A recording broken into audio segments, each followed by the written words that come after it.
Think about that. Think about that. They want to give you data. They're not going to make decisions very easily until they have all the facts. When you understand that, you will have a much better relationship. I think about even from a personal perspective. My husband is a C. Remember, I said I am a D, direct results. My husband is a C, analytical, facts. Our conversations over the years, we've learned he wants to give detail. I don't want to hear it. That's really important to understand. Think about that even from a team dynamic. If you want all the results, right? But somebody wants to give you facts, you have to be aware of that. This can be a game changer. Matter of fact, it is a game changer when you talk about leading teams. And I want you to understand that too often what happens is we dismiss people's personalities. We dismiss how people communicate. The art of communication and true effective communication is taking the time to get to know who you are and getting to know who you're working with. So when we think about this and we say, well, what's next? What does all that mean, Paula? What it means is take the time to invest in understanding your style. Take the time to invest in understanding your team style. Take the time to invest in the relationships that you have around you. Why is something not working? Why are we not on the same page? Why are we not communicating well? Again, communication unlocks potential. Take the time to invest in understanding what that means. So right now, what I'm going to ask, follow me. I'm on all platforms, LFS Consulting. Check me out on LinkedIn, Paula Jenkins MBA. Think about it. If you work with me, we can talk about all the things when it comes to not only your communication style, but all the things when it comes to being a great leader. Again, I believe true leaders do create more leaders. And I will tell you, what I want for everybody is to never, ever be the reason that you induce high blood pressure to anyone on this planet. I thank you for your time.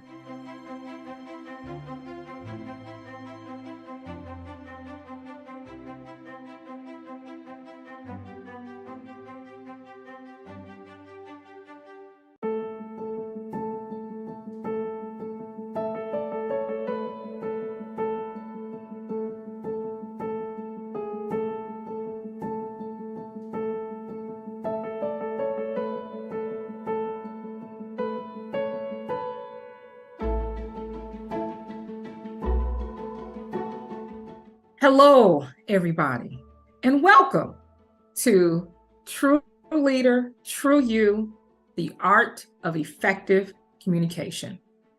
My name is Paula R. Jenkins, and I am here to help you become a far more effective communicator. I'm excited about today. It's a new day. It's a new year. Let's be the best that we can be. What I want you to do is be part of this movement of absolutely becoming the best leader that you can be and truly being true leaders in this world. All right. We're going to talk today about how to be that effective communicator. I'm going to bring up my presentation and we're going to get started. So again, welcome. True leader, true you, the art of effective communication. So the first thing I'm going to do is just talk a little bit about who I am and my background. I spent 20 years in corporate America, and I have managed many people over the years. And I say managed, directly managed. That is not just a project manager. That's just not working with somebody, specifically directly managing people. So I think I have a pretty good idea about communication, the good, the bad, and the ugly. I've done a lot of work over the years when it comes to communication and understanding what works and sometimes what doesn't work. This slide is just simply showing you some of my background and what I've done. So what are you going to learn today? There's a few things. I want you to be able to recognize the patterns of behavior in not only yourself, but others. We're going to talk about the 4 primary DISC styles. And finally, I'm going to talk about some key strategies so you can increase your effectiveness when it comes through communication. Are you ready? I hope you're ready. And if you're ready, put "I'm ready" in the chat. All right, let's get started. So we're going to do a little exercise first. I want you to look at this screen, and I want you to see if you can find all the numbers in sequential order. So what do I mean by that? I want you to first find the number 1, then find the number 2, and keep going until I say stop. I'm going to give you 15 seconds to do this. You ready? Let's go. Start.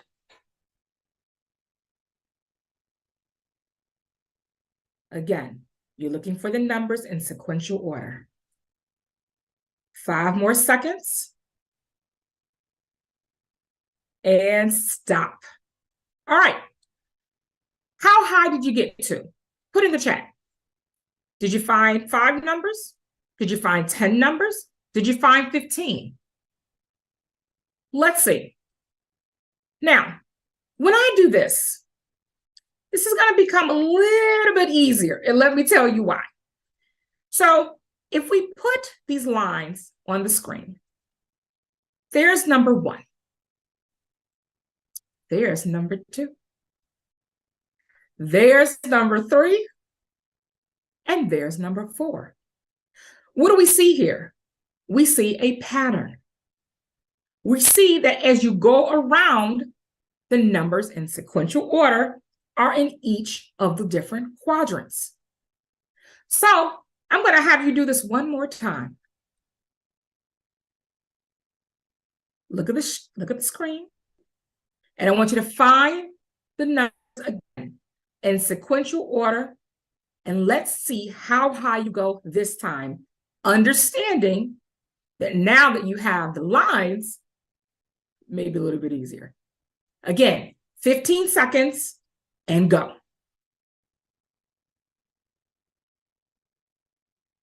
Now again, find those numbers in sequential order. 5 more seconds. And stop. All right. So how many people found more than 10 this time? Put in the chat. How many people found clearly more than what they found the first time? Did you double the number? Did you triple the number? Is there anybody who didn't find more than the first time? Now, I will tell you, I've done this many times and no one's ever said they haven't found more. So hopefully we don't have anybody like that today. But if you didn't, that's okay. So what's the lesson? The lesson today is knowing the pattern allows us to know what to expect. And that is the key when it comes to communication. So what do I mean by that? One of the powerful tools that I have used for many years is the DISC. The DISC assessment that was created by William Marston back in the very early 1900s. He created this to really understand how we communicate. And there's 4 components to it, and that's what I'm going to talk about today. The 4 components are D, which means dominance, the I, influence, the S, steadiness, and the C, compliance. Now, let me tell you why this is so important to me. One of the things that I have recognized is everything starts and ends with communication, how we communicate, whether it's through our words, through its body language, we're communicating something. And if at some point we can understand and start with how do we communicate and understand who we are, we will have far better relationships. Very early on in my career in corporate America, I actually took the DISC assessment, understood it, loved it. Fast forward many years later, this is what I do in my business. I'm all about leadership development. I'm all about focusing on how to make better leaders. There's many components to leadership development. It's communication, it's emotional intelligence, it's how to manage people, it's how to manage teams. There's all kinds of aspects. Of course, we got diversity, equity, inclusion, all those things. But at the end of the day, it begins and ends with how we communicate. Now, let me be clear. As I talk through this today, this is not meant to put anybody in a box. And I think that's really important for you all to know. I don't want you to think that because we're saying this or this, that, oh my gosh, there's something wrong with me. Absolutely not. This simply means that, hey, sometimes we are absolutely more inclined in one area or the other. But let me be clear. We all have all these components in us. There are just some that tend to stick out more than others. And it's not good nor bad. It just is. What we're going to be doing today is recognizing the patterns so that you can understand how to communicate better. One of the things that's so important about communication is it absolutely unlocks potential. And there's potential in all the things that we do. And part of what I want you all to do and walk away from today is understanding we're going to do better when it comes to communicating. So let me tell you my story. 180 over 140. Now, when you see that, what do you think about? Put in the chat. What do you think about when you see that? Now, yes, you're correct. It's blood pressure. Well, let me tell you, that was my blood pressure in October of 2017. Now, as you see on the screen here, the numbers all the way to the right is where I fell. That red, where it says emergency stage 2. Wow. Let me tell you what happened. My doctor simply said to me, if you don't change the work environment that you are in, you're going to die. Now, let's be clear. Anybody whose doctor tells them something that serious, you better listen. You better make sure that you're doing something about it. But let me back up a little bit so you understand how I got there. 6 months prior, I received a new manager and we had our first conversation. And in our first conversation, I said, I want to tell you my communication style. And I said, I am a very direct person. I don't do a lot of fluff. I'm very results oriented, but I want you to know that I really am direct. He immediately said, oh, this is going to be awesome. So am I. I'm thinking, awesome, great. As the conversation went on, I talked about, I want you to know that this role that I'm in, it's not for me anymore. I'm going to be doing more interviewing. And I just want you to know this is not going to be long term. He immediately said to me, oh, well, we'll change that. I'll make you like this role. Now, let's be clear. When you tell somebody you're direct, when you tell somebody you're not happy in a role, and you tell somebody, again, what's that word? Direct, that you're not happy and you're gonna do something different. And their reaction, even though they told us they're direct, okay, if they're gonna make you like this job, I knew I had a problem.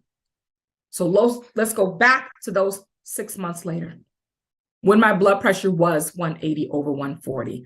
I knew at that time something had to give. And I recognized we had a major communication breakdown. Well, how did I get there? So as a manager, I had people who directly reported to me. And as they reported to me, what I was recognizing, they would reach out to me and say, Paula, why are you not on this call? What call? Well, there's a call happening on the project you're managing. Why aren't you on it? Hey, Paula, why are you on this email? What email? Well, the email is talking about the project that you're managing. What I recognized is what my manager was doing was removing me from this because don't know. So because I'm direct, I asked my manager, what's going on? Why am I not on the calls? Why am I on email? His response was, well, since you're not, you'll be interviewing, you don't need to be on these calls or meetings. Now, let's be clear, everybody.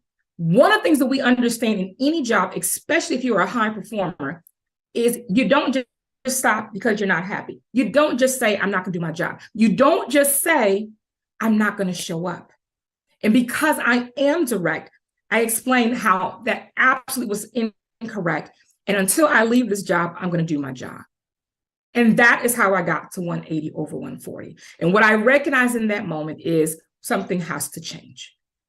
And therefore, 3 months later, I left corporate America to start my own business to focus on leadership development and ensuring that other people didn't go through this, and absolutely understanding that managers sometimes don't understand how to be a great leader.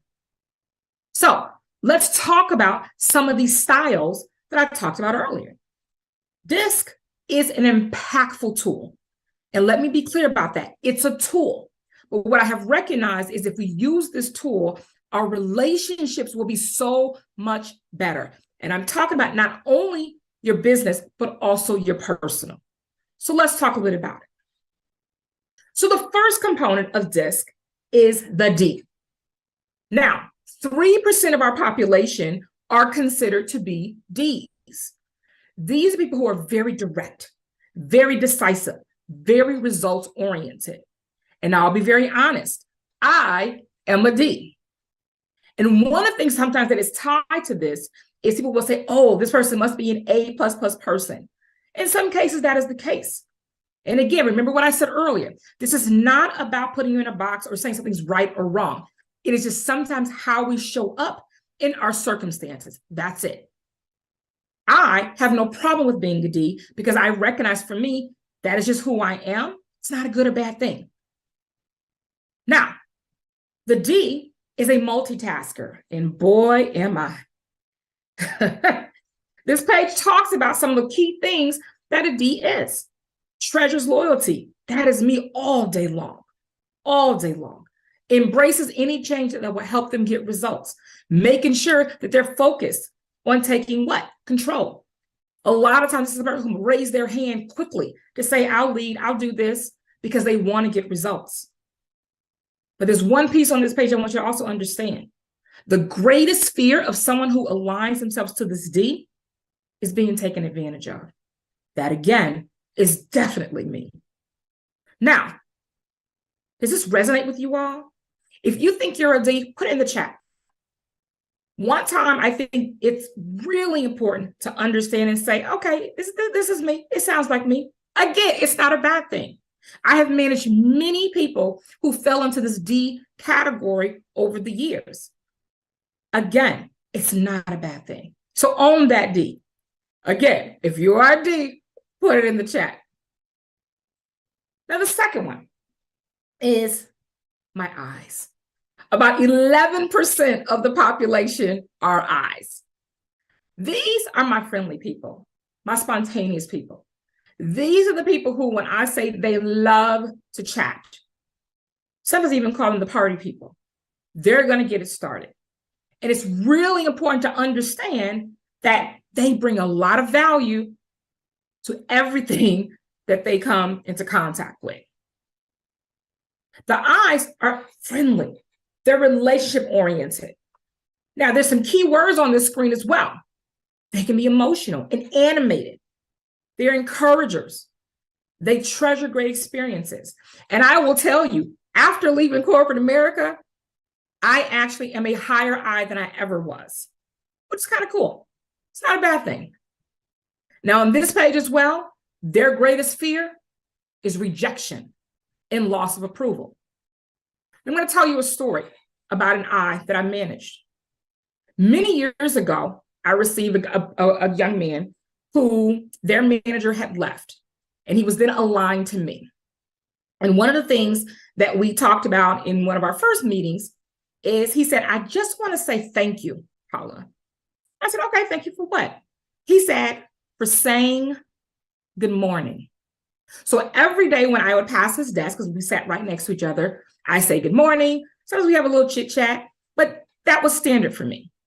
Didn't think anything of it.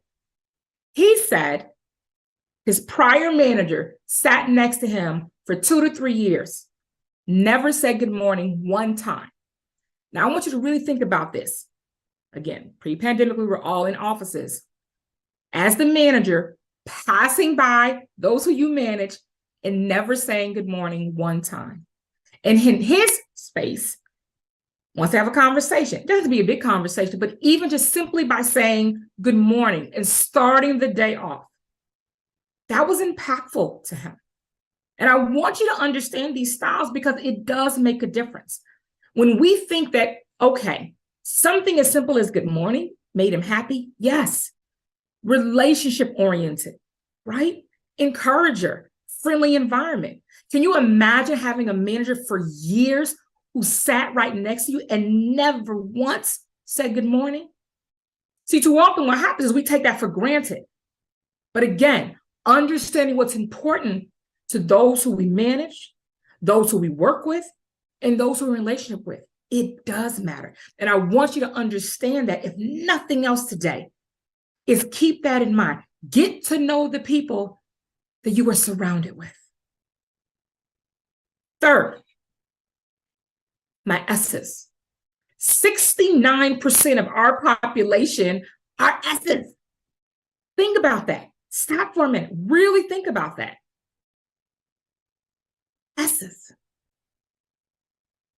Most of the people you may come into contact with may be an S. These are my team-oriented people. These are my loyal people. These are the people who are accepting. These are the ones who seek a team environment. They're very loyal, evenly paced, very good listeners. They are compassionate, and they treasure peaceful relationships. Their greatest fear is loss of security, confrontation. I want you to really think about that. Now, before I ask for my S's, let's go back to those I's. How many of you all are I's? If you resonated with the I, put in the chat. Remember, these are my emotional and animated people, our encouragers. If you're an I, put it in the chat. And here's what I'll say. Sometimes what happens, I will get asked, many times actually, well, can I be more than one? Absolutely. And sometimes that changes on our status in life, our environment. For some of us, yes, it clearly starts off with one. We get that. But sometimes you may be more than that. So again, if you're an I, put in the chat. Now, let's go back to that S. If this resonates with you in terms of being an S, I want you to put S in the chat. Again, the majority of the people you may come into contact with may be an S. And I want you to think about that. See, especially when you think about who we work with. Look at that at the top. Seeks a team environment. You all, that's really important. Because sometimes there are people who say, oh, I want to be individual contributor. I don't want to work with anybody. But the majority of the people you may work with actually want a team environment. That's important to understand. Another story. I was doing this presentation a while ago, and I had asked in the room who, as I've done here, who was a D, an I, an S. When I got to this one, I asked, tell me why you think you are an S. And the young lady talked about how she's very easygoing, very agreeable, very compassionate, really loyal, right? And I said, okay, and how is that going in your relationship with your manager? And she immediately talked about not well. She doesn't understand who I am. She doesn't understand how I communicate. There's things that she may ask of me that clearly go against who I am as a person. And I said, well, how does that make you feel? And she talked about uncomfortable. She said the environment is not one of a team environment. And I said, okay, so what are we going to do? And she said, I am actively pursuing another role. Let me say that again. She's actively pursuing another role. So the power of understanding who we are managing, who we're working with, what they need is important. And think about in this environment now, right? Where so much of what we do is remote. We've got to take the time to understand not only who we are, but who we are managing. Remember, this is the art of effective communication. I want you all to understand that. I want you to know not only who you are, but understanding who your team is. That is part of what I do with my clients. We dig really deep to understand where we fall, where we fit, why it's important, and who it's important for. Now, the next one, compliant. My C's.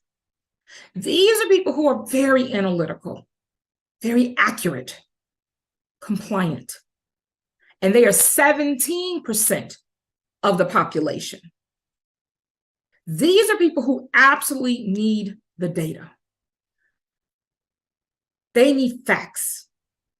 They are not going to agree with you until they understand everything. They need the detail. Treasures perfection, it says. It's really important for them, if they're going to have a conversation with you, that they understand what the facts are. Their greatest fear is criticism. Think about that. So these are the people who have the facts. These are people who need the details. These are the people who are absolutely accurate. And their greatest fear is criticism.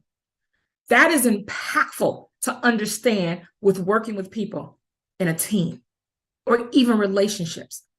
Because if they have the facts and you still criticize them, you may have a breakdown. Tell you another story. So personally, this impacts me because I am a D with a little bit of I thrown in there as well. My husband is a C. So I'm all about results. He's all about details. So when we have a conversation, he wants to go into detail. Hear it. That can cause some problems, right? But because we understand this model, because we've been talking about this for years, we understand you adjust to ensure you have the right conversation, the right relationship. That's the art of effective communication. When you understand who you're talking to. I want you all to really take a moment here and think about that. It is critical. So again, in the chat, if you are a C, put it in there.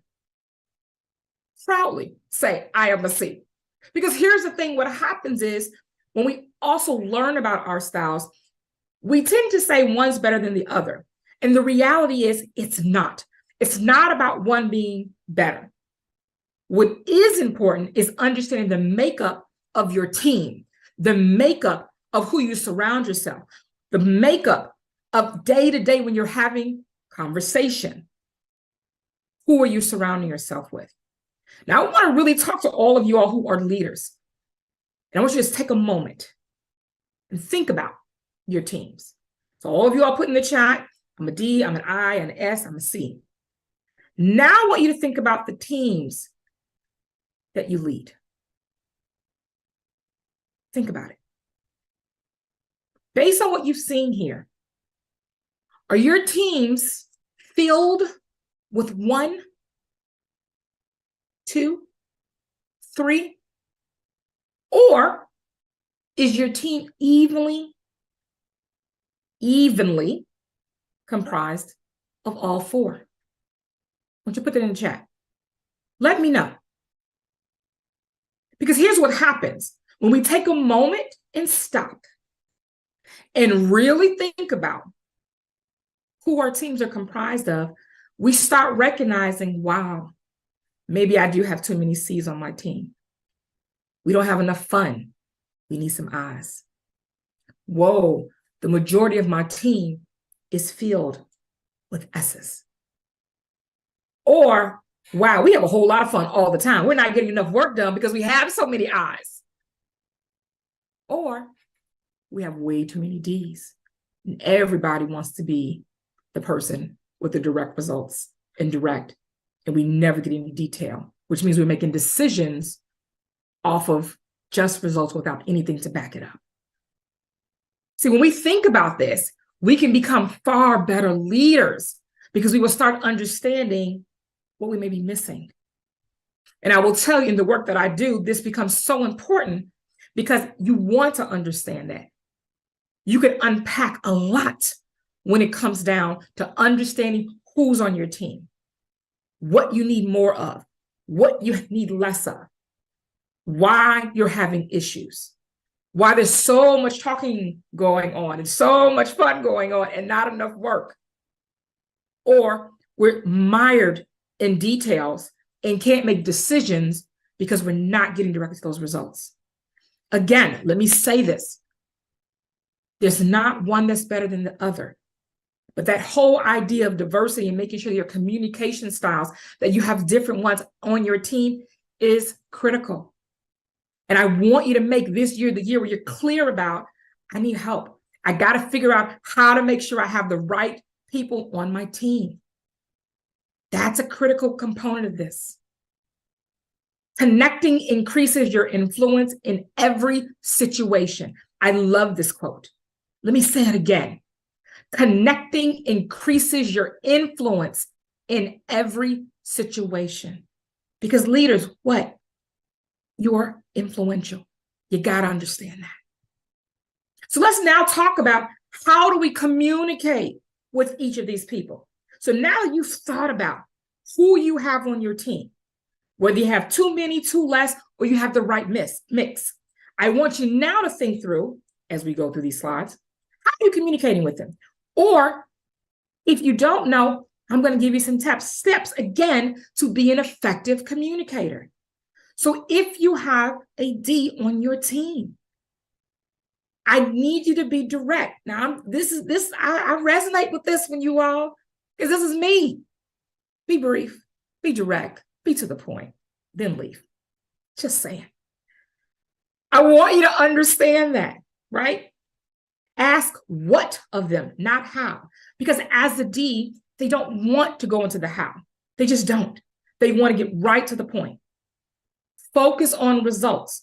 Again, when you're talking to somebody who was a D, it's really important to understand that if you go into all the details, you're going to lose them. And the last thing you want to do, especially in important conversations, in projects, you don't want to lose the person you're talking to. Don't ramble and discuss the problem and its effect on the outcomes. You all, this is one of those things where I'm telling you, it absolutely makes a difference. And when you can tell a person right off the bat when meeting them, whether it is your team, it is your boss, again, right? When I said I'm direct, make sure they understand what that really means. Passive aggressive is not what we like as a D. We want to be direct. But if you understand that, it can tell somebody that, and you can communicate with that person, it is a game changer. Keep that in mind when you're talking to a person who was a D. And if this resonates with you, so all my Ds who said they were Ds earlier, does this resonate with you? And if it does, what on this page resonates? For me, it is the first bullet. Be brief, direct and to the point, then leave. That is me all day. Now, everybody might say, okay, I'm not that person, Paula. That's okay. But what resonates with you on this page if you are a D? Again, put that in the chat. So often, it's usually focused on the results. Ask the what, not how. But see what people are putting. It makes a difference. Now, let's move on. So if you're communicating with an I, now remember, my eyes are the ones who want to talk. They're the ones who are social. They're the ones who are going to want to have a conversation before the conversation. So by understanding, again, think about your team that you have. Think about those who you surround yourself with, those eyes. This is how you can communicate with in the most effective way. Don't do all the talking. Let them talk. Let them have their moment. Let them have their shine. Don't ignore their ideas. They've got something to say. It may take them a minute to get there, and that's okay. But when they get there, I'm telling you, they've got some of the best ones. You've got to make sure you allow time for socializing. Remember, don't just jump in. D's, right? Results, direct, immediate. Instead, allow them time to have a conversation with you. Ask them how their weekend was. Ask them whatever that topic is they may want to talk about. But give them that time. You will get far more out of them when you do that. I remember having a team that was actually filled with quite a few I's. And what we would always do in our meetings is we would do icebreakers, we would do team building. I got some of the best meetings out of that group because I recognize we need to have some time to talk. Now, I will just say as a leader, you should be doing that anyway. Get to know your team, icebreakers, those are all great. But when you know you have a group of eyes, it allowed us to get to know each other, but more importantly, socialize a little bit before we got to the meat of the meeting. Other items, Follow up with details in writing. Why? This is a group who's going to need that. Let's just say it. Because maybe they're so focused on the conversation of the social piece that they miss the entire part that's really important, the stuff you need them to do. So make sure you follow up in writing. Finally, instead of doing that 40-minute conversation, break it up into 10-minute discussions. Again, remember, this is a person who absolutely wants to talk, and that's great, but they're going to be focused on that fun stuff and not necessarily on the details that you may need them to do. Now, for those who are I's, who said they were I's earlier, what resonates with you? Most of the time, I get, allow time for socializing. And it's really important to understand that, you all. And even though those of you who are I's, it's okay. Sit in that, own it. Part of what I'm trying to do here is make sure you understand that wherever you fall, it's a beautiful thing. Again, remember I said, there's no right or wrong. It just is. Remember, communication unlocks potential. By understanding who you're communicating with, your conversation and relationships will be so much better. So again, which one do you resonate with? And for those who are seeing this, I want you to pick up on this because you're hearing from those who actually are resonating with what they're seeing. It can, again, change how you communicate with everybody. And I know I'm talking a lot about teams, but I do want to make sure you understand, even when it comes to relationships, right? Are personal, whether that is a spouse, a partner, a friend, a family member. Think about that. That auntie wants to talk all the time, right?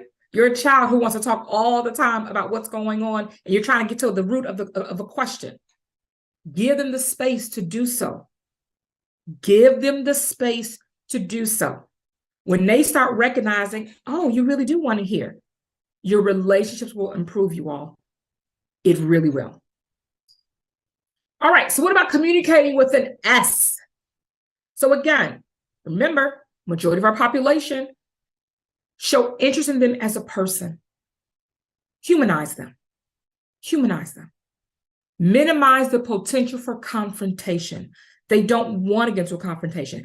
Over the years, I've been told that I like confrontation. I've said, no, I don't like it. But if you remember, it talks about I can handle it. All that simply means is I can manage confrontation. It doesn't mean I want it. In S, no, they don't want confrontation at all. It is uncomfortable. They don't want to deal with that. Be aware of that. Now, we know that confrontation happens, but I want you to understand that if most people don't want to have it, let's try to minimize it. Give definition to the goal and everyone's role. Now, that is critical. Think about your team. And if you have an S on your team, they need to understand what it is we are moving towards and what their role is and the role of others around them. And that final bullet, give them time to adjust to any changes. We know change happens, but for those who are S's, they need time to adjust to it. You may have to unpack it with them, talk to them. You all, this is another one of those areas where I talk about understanding when you're communicating with somebody, it can unlock that potential. It really can. So again, for those who were S's earlier, I want you to put in the chat which one of these on this page resonates with you. For this one, I will tell you, most of the time, it's don't be overly aggressive. And I will tell you, for a D like me, I have to remind myself that sometimes. Because a lot of times directness can be viewed as what? Overly aggressive. So keep that in mind. So again, if you are an S, which one of these bullets resonates with you? All right, let's move on to our final one, communicating what they see. Now remember, our C's are analytical. They are detailed oriented. So that means you've got to provide all the details. Don't leave things out. You will frustrate a person who is a C. Remember, we're trying to unlock potential, not lock it. So you want to understand what a C, you've got to provide them the details. And you have to use facts. Key word in that one, validated facts. They want to see it and make sure the decisions that are being made because it's been validated. Be precise in your explanation. You got to give them that detail. You got to make sure it's clear. Be specific. Be patient. And this is the one thing I will say in managing lots of C's over my career. This one, hands down, really important. You got to answer the questions. And I know for lots of us who are maybe D's, that can be really hard because you want to get straight to the point. You just want to get to the answer. You want to get to the result. But you've got to remember, you've got to be patient. They're going to have questions. Do not get frustrated with that. Instead, embrace it. Because if you give them the answers, you're going to have a far better relationship and a far better outcome because they have what they need to make a difference. So those of you who said you were a C, which one of these bullets are you? Which one resonates with you? And again, for most people, it's the last one, is be patient. Because C's recognize people get frustrated with them very quickly because they are detail-oriented. But when I tell you, they bring a lot of value to teams and to relationships because, again, they have the details. You got to understand that. So again, if you are a C, which one of these resonates with you the most? So here we are. We've talked about this. We've talked about the 4 components. The D's, the I's, the S, the C. Remember, as I said, it is not to place you in a box. Instead, it's to be aware of maybe where you fall. And by doing so, it makes a difference. Why? Because you can build effective relationships. The art of effective communication is this what we want to lead to. Those relationships can be so much more effective when we understand who we are and whom we're talking to. So the question is, are you ready to communicate in the right way? Again, all of us has varying degrees of all of these. You've learned today what degree you may be as a D, an I, an S, or a C. But what are you going to do with that? See, here's the thing. It's time to make a change now. New year, new day. I want you to take a deep dive into your style. Let's get your team working more effectively together. Let's get your relationships more impactful. Take the lead and let's work together. Because here's the thing. I don't want you to be the reason for inducing high blood pressure in your relationships. I really don't. So I want to thank you for your time.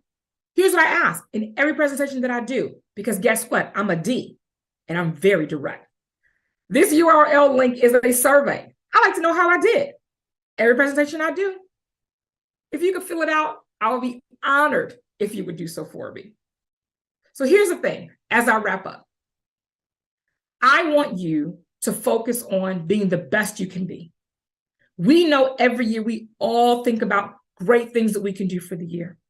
As I mentioned, I want you to dig deeper, understanding who you are and understanding who your teams are. I am kicking off the True Leadership Network. True leaders, true you. I'm serious about leadership. This is my life's mission. I'm passionate about it. And I will tell you, I've led a lot of people and a lot of organizations over the last 25 years. When I say I mean it, when I believe that communication is everything, because we begin and end, whether it is verbal, whether it is body language, written, communication is key. And if we truly understand who we are, we truly can make a boatload of difference in the world. But I need you to come join me at the True Leadership Network. Email me, Paula at lfsconsult.com. Follow me on LinkedIn, Paula Jenkins MBA. I want to talk to you. I want to help you. I want to help your teams and your relationships be far more impactful. Remember, communication unlocks potential. Again, true leader, true you. The art of effective communication starts with you. Thank you.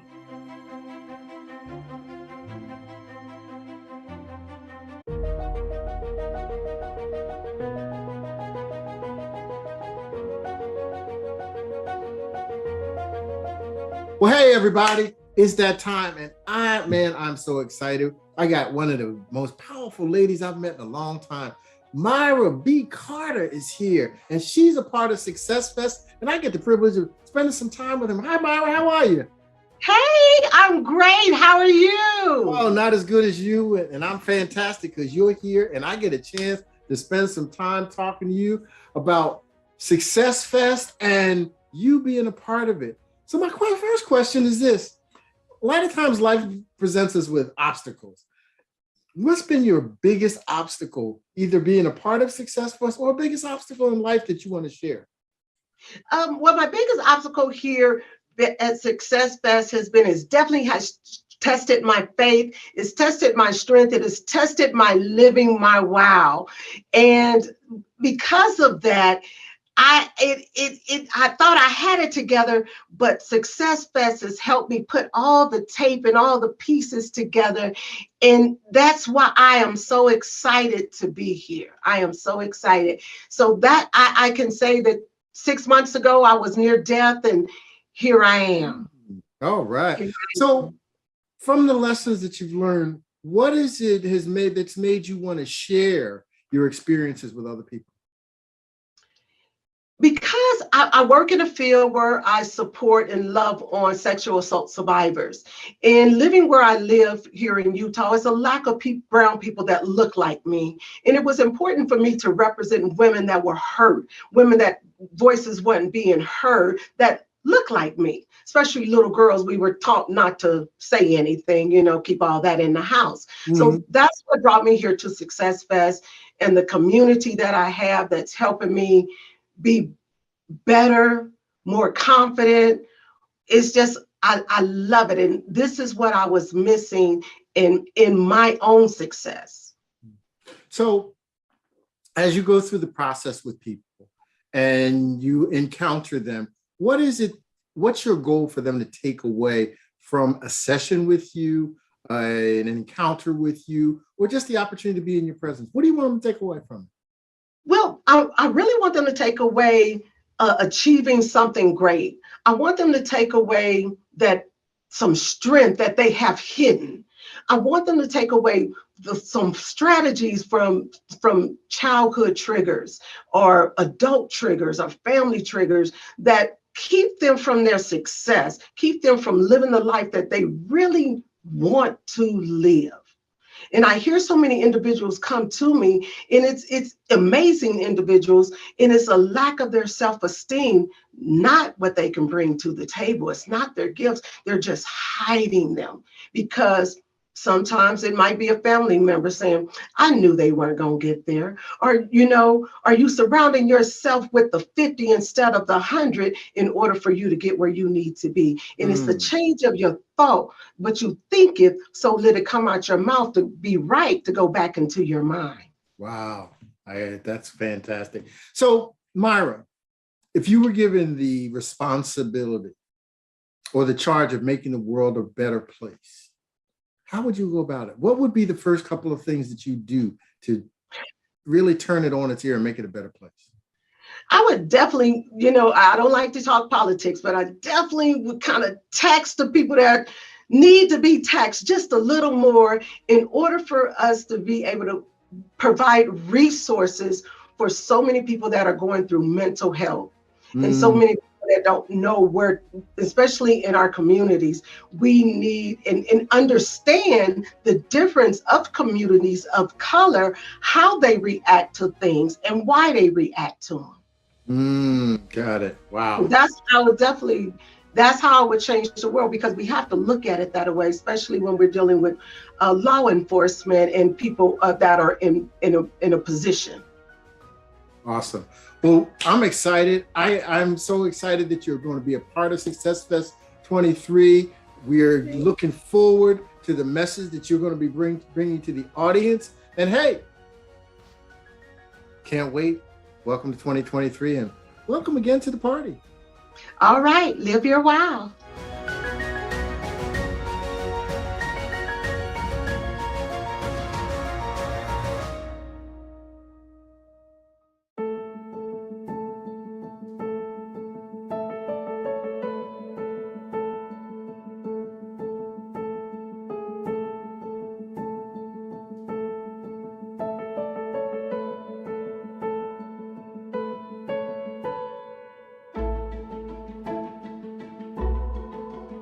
Yes, yes, yes. Raise your hands if you are ready for your success and start living the wow that you'll love waking up to. Now, here's how. First, give up on your dreams and your goals. You're probably not going to happen for you anyway, so why bother? Second, convince yourself that you're not good enough, smart enough, or talented enough to even achieve anything great. This will make it a lot easier to give up when things get tough. And third, compare yourself to others constantly. They always say the grass is always greener on the other side, right? Seeing how successful other people are will make you feel worse about yourself. And fourth,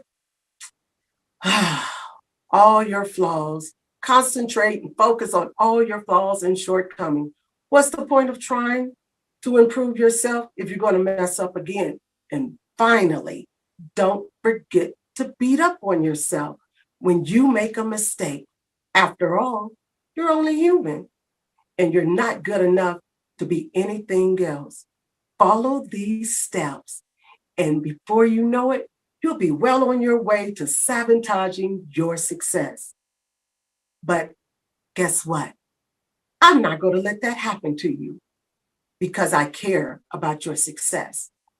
Unlike all those heartless jerks, your responsibilities, your abilities are your abilities. I'm not going to be able to help you today do anything that you can do better. Like, I'm not going to be able to give you a gift that you don't already have. But what I will be able to give you today is to help you operate in a way that you never operated before. Happy New Year. It's me, Myra B. Carter, your trauma and resilience soul coach. I'm a crisis support specialist, a servant for sexual assault survivors here in Salt Lake City, Utah. I am the CEO and founder of Wisdom Reigns. And for 17 years, I've done nothing but help people get everything they want. Well, of course, within reason. And as an author and speaker, I specialize in helping women 36 plus turn their unspoken trauma into resistance. Wow, into living their wow. You know, there was a saying by the great Papa the Sailor Man, I am what I am, and that's all that I am. Estrangement is a feeling that I've carried with me for as long as I can remember. And as the youngest of six, I was always the odd one. I was always left out. My siblings, of course, they were older than I was and they were close in age. So they bonded better and they played very well with each other. They would do things together and of course I would be left out. I felt like an outsider in my own family.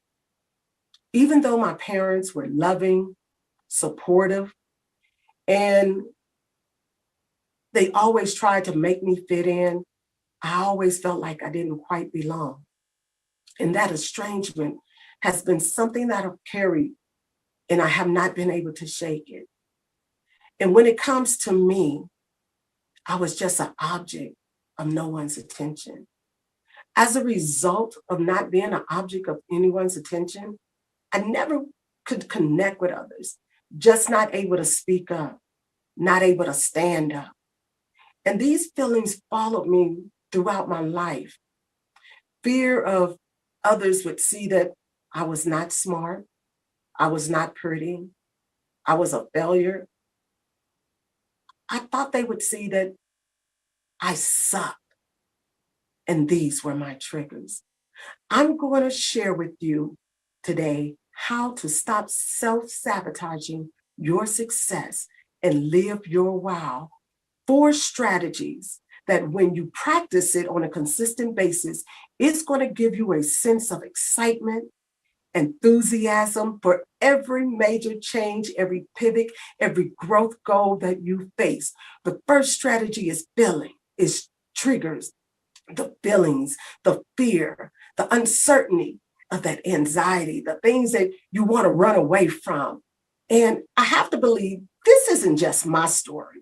We all come to believe that certain things in childhood that weren't true or at least are no longer true, but we still live with them as if they are.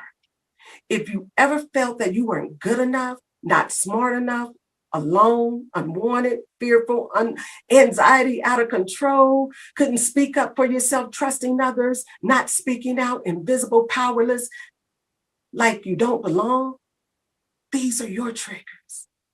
So I'll take the time to find yourself being held back by triggers. Take a deep breath and remind yourself that you are in charge of your life. You are in charge of how you want to feel. You are in charge of your success. So I ask you this question: what's true and what's not true about your story? The second strategy, realization, ownership, recognizing these triggers, no excuses, accept the invitation, becoming fully aware. Now, I realized that I needed to make a change, of course. I started listening to a voice that I never recognized before, a voice that I learned to identify those triggers, accept those triggers, and disarm them. But I realized these triggers were just only half of the battle. The other half was accepting the responsibility for my reactions to them. What do you do when somebody cuts you off in traffic? Ladies, what do you do when your significant other forgets to put the toilet seat down? No matter what your triggers are, we all have them. And realizing them is the first step. And the second is accepting and dealing with them. There's no doubt that they are a significant part of our life. Remember, you are the only one who decides how to achieve or what you are capable of achieving. Strategy 3, alternative. Using the invitation that you accepted for the opportunity to grow. Allow yourself to have the options of how you want to feel from those triggers, choosing your outcome. You know that feeling when you walk into a room and suddenly like you're the least important person in the room? Yeah, nobody likes that feeling. But sometimes you can not help yourself by putting yourself in that situation, and you know that it's going to make you feel some type of way. Maybe you went into a work function and there was nobody you knew, or a family gathering where you're surrounded by people who are more successful than you are. Whatever your situation is, maybe it's important to remember that you always have a choice in how you want to react to it. So next time you find yourself in a less than ideal situation, try to view it as an opportunity to grow. So go ahead, accept the invitation. Who knows what amazing things that might happen? And fourth, this is where you see the wow happen. Choice. The power of choice gives us permission to transform, thrusting change called growth. Every day we wake up to this world of choices: what to wear, what to eat, how should we spend our time? Well, those choices might be trivial to others, but it actually has a power to shape our lives in a profound way. Like when you go to the buffet and you pile everything up on your plate and you put all the food on there, and then you get to the table and you're like, why did I choose this? But you have another choice. You don't have to eat it. But I learned to accept things that I cannot change when I did make a mistake. Truly, that's when I began to live. The power of choice gave me the permission to transform, to realize, to recognize, to accept, to release the shift of triggers of trauma, and to create my wow. I finally realized the only person was left to believe in me, that needed to believe in me, was me.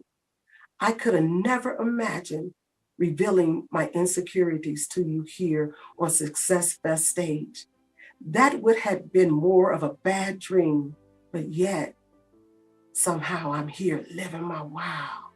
Today, I challenge you to do something different. I challenge you to make a choice to lean into closer to your goal, to lean in closer to your fulfillment, closer to your purpose, closer to your success. And sustained emotions have changed, transforming fear into excitement, your anxiety into enthusiasm, your out of control into emotional independence. This is your season, your time, right now, to live your wow. Who knows? Maybe you, as an example, will inspire others to do the same. Wouldn't that be something? Thank you. I'm Myra B. Carter. I'm here.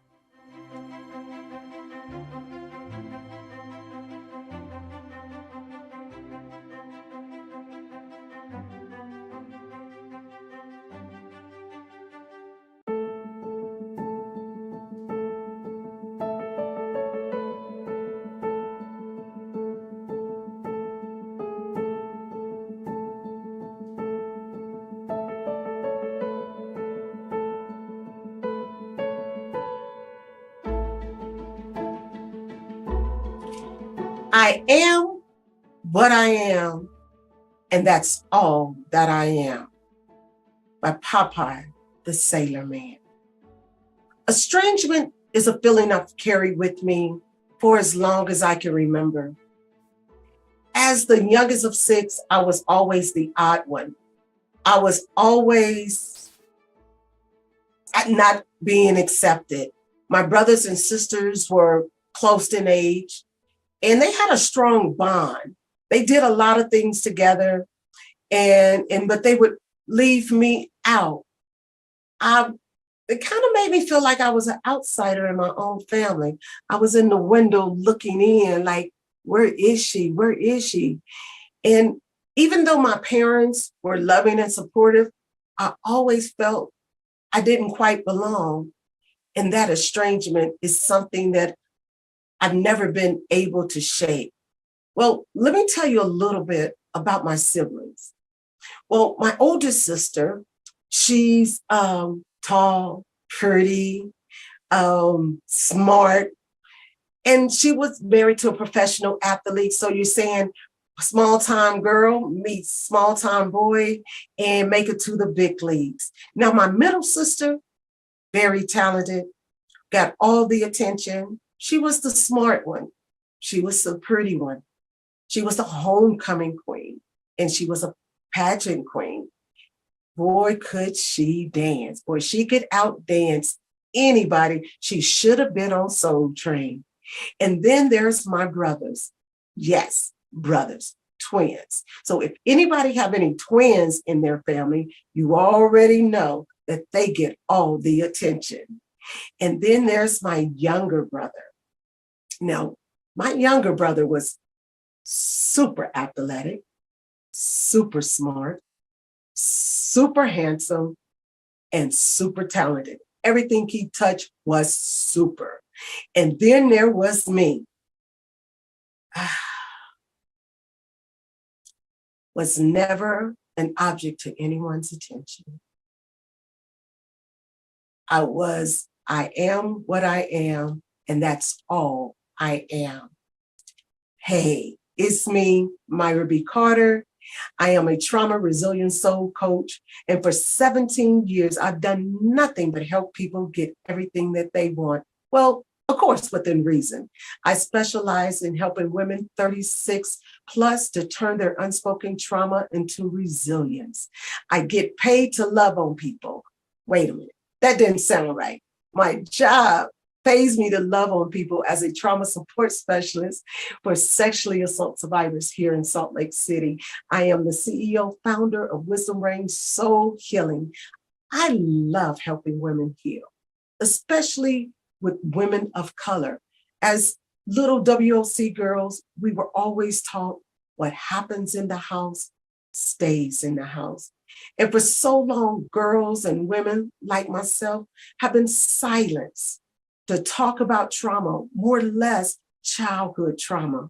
As a result, I've helped hundreds of women around the globe to successfully recognize accept, release, and shift the triggers of trauma and start living the wow they're meant to live.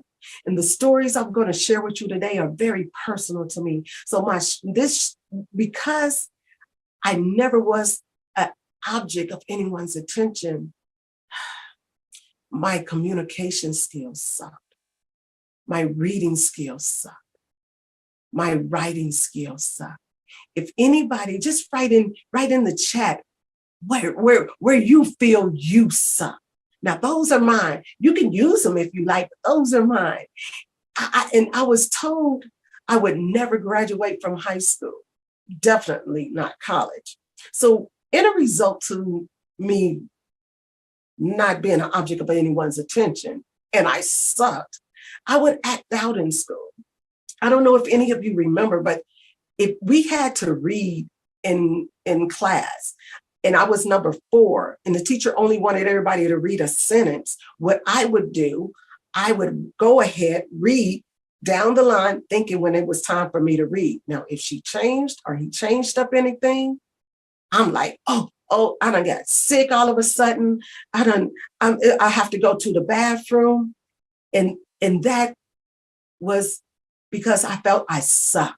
Whenever I tried to make friends, I never quite felt that I fit in. I never could. It was a part of me that could never connect with others. I was not able to speak up, not able to stand out. And these feelings followed me throughout my life. Fear that others would see that I wasn't smart enough. I wasn't pretty enough. And I felt like they could see that I sucked. I came to believe it was more important to blend in than to stand out. And the pain of an early heartbreak let me hold back in my relationships so I could avoid getting hurt. It seemed like all my life I just was trying to keep up with my siblings, but I could never measure up. I never knew what was best for me, and unconsciously, triggers were formed. These are my triggers. There are so many things I want you to know. I want you to know that healing from trauma is possible. I want you to understand how being hurt, how living through trauma, how difficult the act of survival has affected you.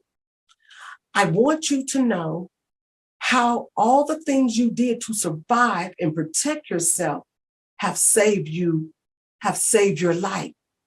And how maybe now also be robbing you from your life.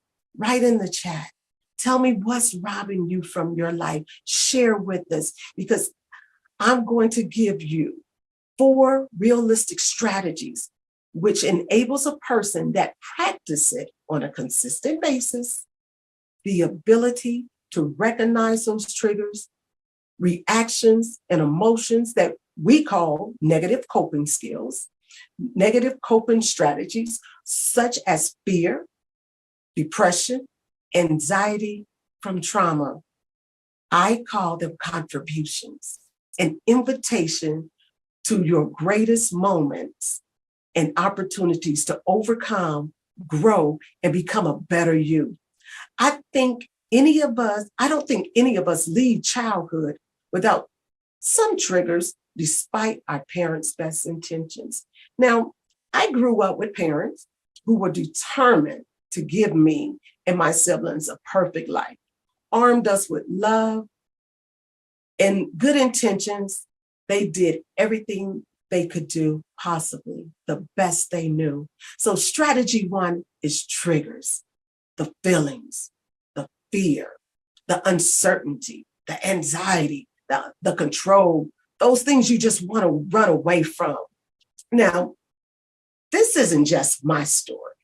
We all come to believe certain things in childhood that weren't true, or at least were still no longer true, but we still live with them as if they are.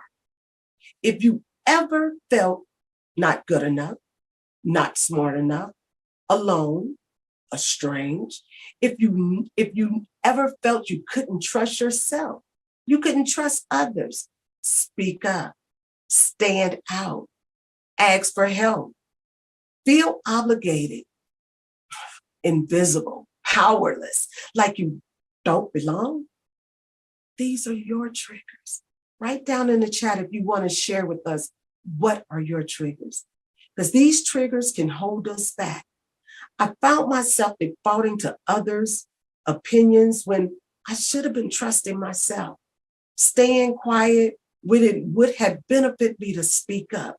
Blending in when I would have been happier if I had the courage to stand out. Now, this led me to a series of jobs that range from tolerable, miserable. One, I hope I would get sick so I could stay home from work. Lack of confidence in myself.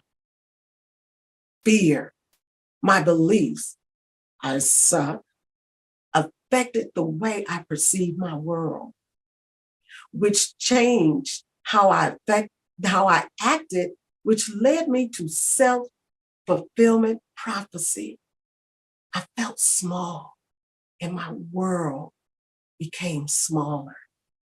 When I began knocking down barriers and breaking through boundaries, and I was like Superman, I finally started to see progress in me, progress in my speech, progress in my writing.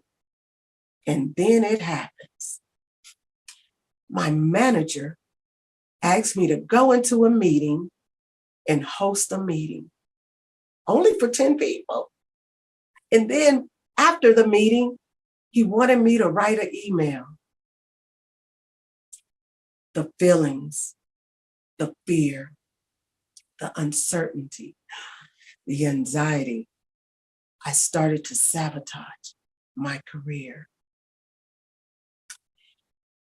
You start to doubt yourself. You tell yourself you're not good enough, that you don't deserve a level of success you're aiming for. And so without realizing it, you start finding ways to trip yourself up. You allow that trigger or triggers to take over. The uncertainty creeps in. And before you know it, you're back to square one. Have you ever asked yourself, why do I do this to myself? Why do I let these triggers control me? Is it because you're afraid of success? Is it because you don't trust yourself? Or is it because you're simply too comfortable being comfortable? Whatever the reason, triggers are a destructive force that prevents you from achieving your goals. It prevents you from achieving your success. It's certainly not going to stop you from being successful, right? Wrong. Embarrassing moments are just part of my life. Growing up, I remember the pressure and the shame that came with making mistakes in public, especially at church, where my mom expected me and my siblings to be perfect on the behalf of our family's honor. My father was the pastor. So any PKs out there, so you already know the pressure of being a PK, and you have this. So you know when you have the Easter speech or the Christmas speech, and you don't practice it for a whole month. So, and it's only probably about 3 sentences, and in that effort to be so perfect to do this speech, I stumbled over all the words, and that affected me. I had to hide any mistakes. I developed a speech impairment. The fear, I feared speaking with and to anybody. I feared a public speaking. And I focused, and that has followed me through my adulthood. As you can imagine, this impacts how much attention or approval from others we receive, because There are few things more embarrassing than forgetting the words of a speech. We all have triggers, things that set us off and cause us to react in a certain way. For some of us, these triggers can hold us back. When you allow triggers to sabotage your career, your success, you're giving it permission to control your life. You're letting it dictate how you react to a situation and how it interacts with other people. Don't give your triggers that kind of power. Don't let your triggers stop you from reaching your goals. Don't let your triggers stop you from reaching your success. Don't let your triggers stop you from second guessing your decisions and hold you back from taking risks. Now, for me, there was a time that I would be defaulting to other people's opinions because I didn't trust myself. Instead, I had to learn to follow my own instincts. I had to be defaulting so what I wouldn't default to others. If someone had a strong opinion on something, I would find myself agreeing with them, even if I didn't believe it. But I come to learn to recognize my triggers and deal with them in a more constructive way. I was able to diffuse my triggers and use them for the opportunity to grow. I was able to use my triggers for the opportunity to grow. But what you need to remember is that you are in control of your life. You are the one who gets to dictate and decide how you want to react to the situation. So the next time you find yourself being held back by those triggers, take a deep breath and remind yourself that you are in charge of your life. You are in charge how you want to feel. You are in charge how you want to change your success. In the situations and what kind of person you want to be and what kind of people you want around you. Let me ask you, I want to ask you these questions. What true is about your story? When did you first feel the way you were feeling now? Can you recall a time in your childhood when you felt that way? And last, are you willing, this is the hard part, to put yourself in other person's shoe and imagine that he or she may have a different story looping through their mind right now? Write down that. What is your story? If you ever felt you couldn't trust yourself, trust others to speak up, stand out, ask for help. Your triggers are holding you back. Staying quiet when it benefited you to speak up. Blending in when you would have been happier if you had just had the courage to stand out. Responding to my triggers led me to a series of relationships in which I lacked confidence in myself. I would blame that other person in that relationship because they could never work out my beliefs. They could never work out I suck. And that affected the way I perceived the world, which changed how I acted, which led to self-fulfillment prophecy that made my world small, and I became smaller. It took me a long time to learn this. And the second strategy is realization, ownership, recognizing these triggers, no excuses. You accepted the invitation, becoming fully aware. How you see yourself and your circumstances will affect what you see in yourself, how you act, and what occurs as a result. I call that false reality. Just as our belief triggers can hold us back, they can also propel us forward.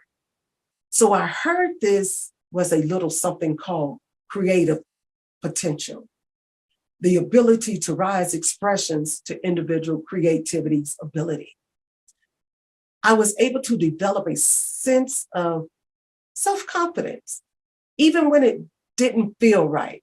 I found myself stepping out of my comfort zone, far from often comfortable. Not only did I had to trust my own instincts, I had to learn to trust my guts. I had to trust my own voice. I had to learn to fail. And top it off, I had to be willing to take a risk. If I wanted to get results, I had to make myself vulnerable and accept that being imperfect may be part of the process. So much easier said than done, but nothing great ever comes from playing it safe. Learning self-preservation is certainly the key here. Repeat attempts at getting it wrong until you get it right. Repeat attempts at getting it wrong until you get it right. It's okay. Mistakes are life, most valuable tutors. If you want to get it right, if I wanted to get it right, I had to first be willing to get it wrong. Raise your hand if many of us still fear of getting it wrong. Those same beliefs that are holding you back, use them to push you forward. New beliefs, new actions. In my first bold move since I was 5, I was told I took various side projects saying yes to the ones previously I would have said no to. I started writing for people. I started writing for myself. I even went back to school. And due to the lack of experience, I told myself, I'll just figure it out. Yes, I'm still afraid of failure. I'm still afraid that I still suck. But now I am able to give others what I have lost for so long, and that's a powerful voice. And the third strategy I'm going to share with you is alternative. Use the invitation that you accepted for the opportunity to grow. Allow yourself to have options, how you want to feel from your triggers, choosing the outcome. Now, this process didn't happen overnight. Each new thought from an old thought, each new action from an old action, build on the one before until I found myself in a new reality. I remind myself to have fun and do the impossible me. You know, that feeling when you walk into the room and suddenly it's like you're the least important person in the room. Yeah, nobody likes that feeling. But sometimes, as I did myself, you can't help but put yourself in a situation where you know you're going to feel that way. Maybe it's a work function where you don't really know anybody, or a family gathering where you're surrounded by people who are more successful than you are. Whatever the situation may be, it's important to remember that you always have a choice in how to react to it. Just because you feel triggered by a certain situation does not mean you have to allow that feeling to take control. Whatever the case may be, it's important to remember that you always have a choice in how you want to respond to that trigger. So next time you find yourself in the least than ideal situation, try to view it as an opportunity to grow. Gratitude for opportunity to grow. Gratitude for a chance to practice. Gratitude to choose the outcome. Who knows? You might just surprise yourself. One day I have to tell you this story, and I'm going to make it fast for you. I was sitting in the car, my life partner and I, he was driving and I was on the passenger side, and I was telling him something about my family. And one of those, and he said something that, you know, sometimes the people that love you the most might hit a trigger because they probably know that trigger. Well, he hit a trigger. And I had to go through my steps and say, I felt myself feeling wanting to feel a little rageful, a little mad, a little upset, and kind of like wanted to hit him upside his head. But instead, I recognized the triggers. I accepted them. And then I had my own outcome. But of course, triggers can be funny, just like my story. You can be doing great, feeling happy and content, and then it happens. You had your plans all planned out for the weekend, and suddenly you get a phone call from your ex. Say, I know it was my weekend, but I'm not going to be able to pick up the kids. No way. Or you get an unexpected visitor from a friend or a family member expressing how you made them feel. Something hits you and sets you off into an all-day tailspin. Well, I've learned to call those feelings BS. Allow yourself to feel whatever emotion comes up. Allow yourself to own those feelings, but don't get caught up in them. Remember, you use the situation as the opportunity to practice self-compassion and understanding. When I began to recognize my triggers, I invited those triggers and I chose to engage with them. I call that get the trigger before the trigger gets me. So, well, don't get me wrong, I still get upset. And when I get upset, it's because I'm attached to a particular trigger. And at the end, I have to determine the outcome, how I want to feel. But what if I could simply just let go of the attachment? What if you could allow yourself to feel whatever emotion comes up without judgment, without resistance, without trying to change it? You would be free. If you wanted to get it right, you had to be willing to get it wrong. You would be free to choose the outcome. So the next time the trigger triggers you, by letting you go of that attachment, see what happens. You might just find yourself in a situation and a new light for an opportunity to grow. Popeye, the sailor man, says, I am what I am, and that's all I am. Well, remember, he only said that saying after he took his spinach. So allow yourself to take your spinach. Allow yourself to step outside your comfort zone and meet new people. Be open to new experiences and see where it takes you. Remember, you are the only one who can decide how you want to feel. So go ahead, accept the invitation. Something amazing might just happen. In that fourth strategy, this is when you see the wow happens. Choice. The power of choice gives you permission to transform. Thus, emotions have changed, calling that growth. Choice is an interesting concept. Even though it gives us all this power, but power to do something different, to be able to change and be able to give permission to transform. Every day, we wake up to a world of choices. What should I wear? What should I eat? Where should I spend our time? Well, some choices may be trivial, but they actually have power to shape our lives in a profound way. It's like when you go to the buffet and you can't decide what you want to eat, so you keep piling it on your plate. And then you get to the table and be like, I didn't want this. Or better yet, you're standing in front of the mirror and the reflection doesn't look like the person you want to feel better in life. It doesn't quite look like what you want to look like. So then maybe another kind of self-reflection would help. Trauma is not just that. Trauma is not silent. Trauma has a name. Trauma has a voice. Trauma is our baggage. We all have that baggage of trauma. The things that happen to us, the decisions we've made that all weigh us down and make it hard to move forward.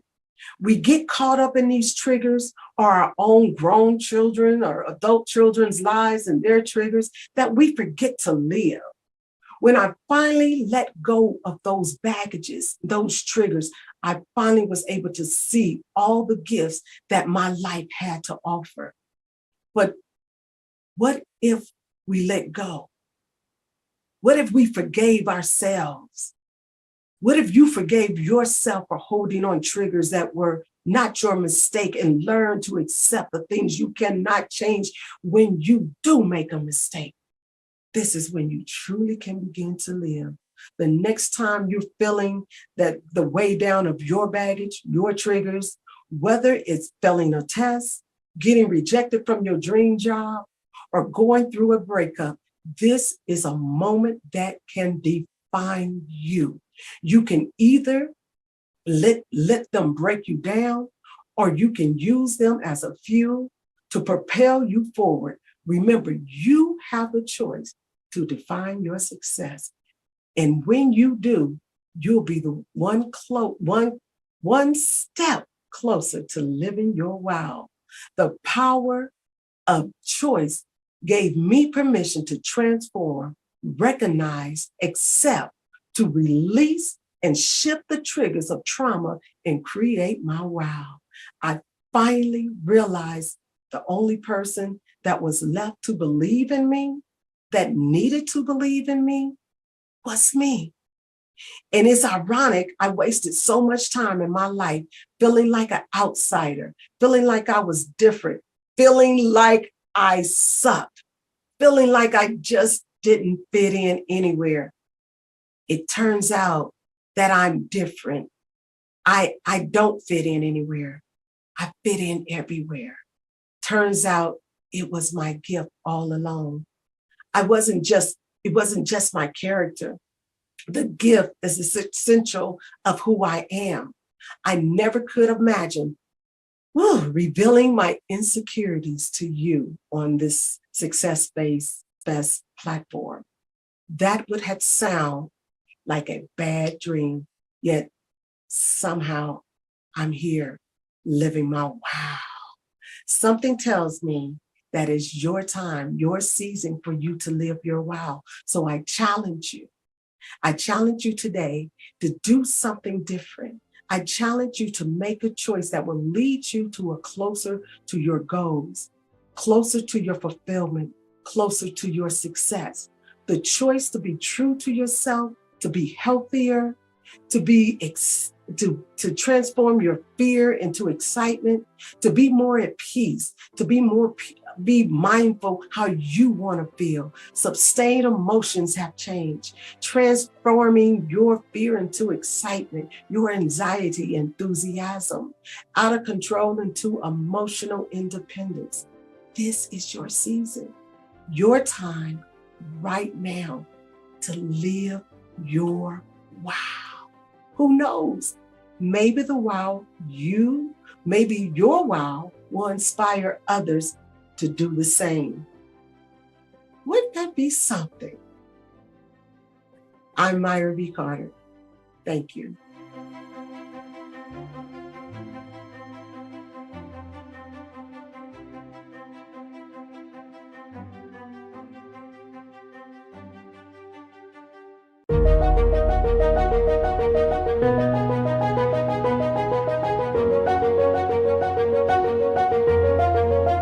All right, Dr. Stephanie Wall here. I am here with, you know what?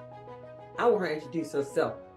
Who do we have here, and how do you help women or help people to succeed? Well, I am known as the Queen of Feeling Fabulous, and my name is Rochelle Marie Lawson. And how I help people to succeed is I help them to unlock the unlimited possibilities in their life and business, so that they can not only have and live, but step into their dreams through wellness to wealth. And that is what I do. And how do you do that? Give me just a little bit, tell us a little bit about what they're going to get. How can they get some of that? How I do that is I take them back to a magical place that we all had our journey start from. And in this magical place is where some of the keys to unlock the unlimited possibilities lie and reside. Because right now, our educational system is structured for us to only see the limited possibilities. And so when you learn how to unlock those locks that you place on the door to unlocking the unlimited possibilities in your life, you become unstoppable. And that's what it's all about, is being unstoppable, serving and fulfilling our purpose here while we're on this beautiful planet. I cannot. Now, I don't know about you all. She had me right there when she brought in that education piece. I was like, okay, so she's going to give us the keys, right? She's going to, number one, tell us what the locks are, where the locks, where we can find the locks, but she's going to give you the key. Oh, come on into the room, as Tabitha Brown says. So the next voice that you all will be hearing will be Rochelle Marie Lawson. Come on into the room, because listen, this is going to be some good stuff. And even if you're not sure if it's for you, it's for somebody you know. Come on into the room, get the information that you need. So you don't want to listen to me talk all day, because you want to hear what Rochelle Lawson has to say. So come on, stay tuned. The next voice.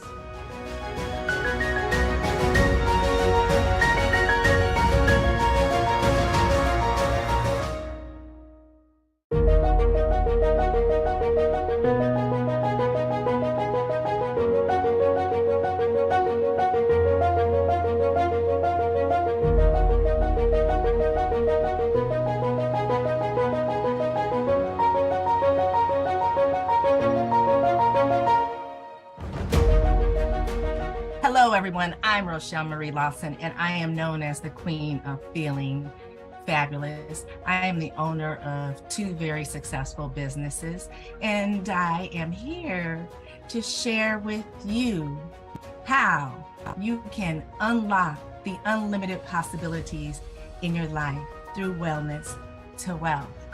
So let me just start out and say this. When you learn to conquer fear, you become fearless. When you learn to unlock the unlimited possibilities in your life, you become unstoppable. So I want to take you back, and I want you to realize that this little journey that we're going to take for just a few moments is going to open you up and give you visualizations as to exactly what I mean when I say, when you learn to conquer fear, you become fearless. And when you learn to unlock the unlimited possibilities in your life, you become unstoppable. So when we're little children, we have the most vivid imagination.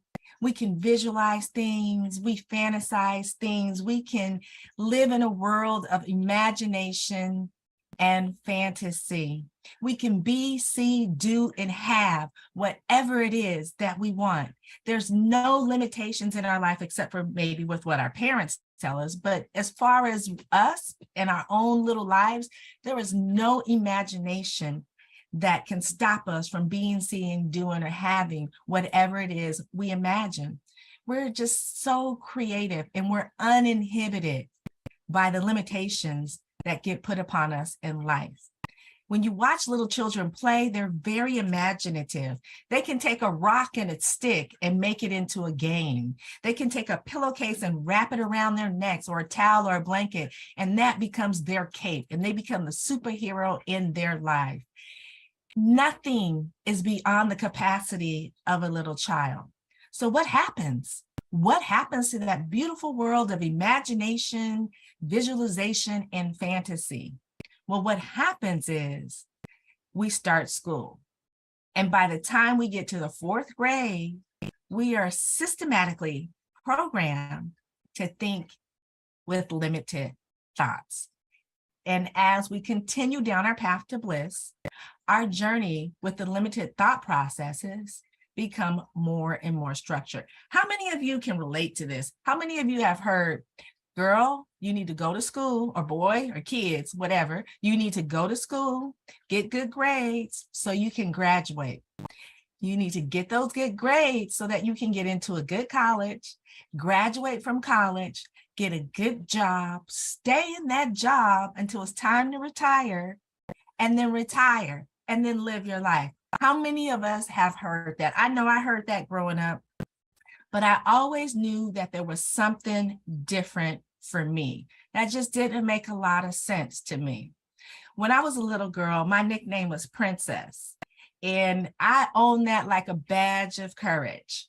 So you see, I'm the only girl in my whole entire family. No, all boys on one side and all boys on the other, and I'm the only granddaughter on both sides of the family. And so Princess was special. And I used to have these conversations with my grandmother, and she would tell me, yes, baby, you are a princess. Now, my grandmother was raised in Houston, Texas, and she was very Southern, but she had that Southern charm and that Southern sophistication and je ne sais quoi that she tried to instill in me. So the conversations that I had with my grandmother were amazing. But she always used to say these little funny sayings, and as I grew up, I got to understand what those sayings mean. She used to say, yes, baby, you are a princess. And I used to say, I'm a princess in training, Grandma. And when I grow up, I'm going to be a queen. And I'm going to command an empire from the place of where we are right now, which is in Northern California, south of San Francisco, all the way beyond the Golden Gate Bridge. My empire is going to be as far as anybody can see. And all my cousins are going to be my soldiers, and they're going to protect me. And I'm going to have the best and most beautiful empire ever. Everyone's going to be happy. Everybody's going to have enough to eat. Everybody's going to be peaceful. There's going to be no fighting, and we're all going to love each other. And she used to say, baby, you can have all of that, as long as you remember to see the things that you can't see. Imagine the things that you can't see, because in your life, it's not what you can see, it's what you can't see that holds the key to your future. And over the course of our years together, we would have these conversations. And whenever I had a little stressful moment, I would reach out to my grandmother. So I lived in this magical world, believing that I was a princess in training to be a queen. It went with my world of being in fantasy. However, by the time I got to fourth grade, the reality of the limitations that are placed upon us from others and the limitations we place upon ourselves kept me from unlocking the unlimited possibilities. When I started fourth grade, I went to a new school. I was being skipped from second to fourth grade. And I was going to be now attending school with my cousins at the big kids school. I was super excited about that. However, when I stepped into my classroom, I was overcome by a tremendous amount of fear. The fear that I felt inside me was very different. It was a kind of fear that I felt when I knew I was getting ready to get a spanking for misbehaving. My stomach went all queasy and was all quivering, and like not even butterflies. It was just like in knots. My heart was racing. I could feel my heart pounding as if it was going to beat outside of my chest.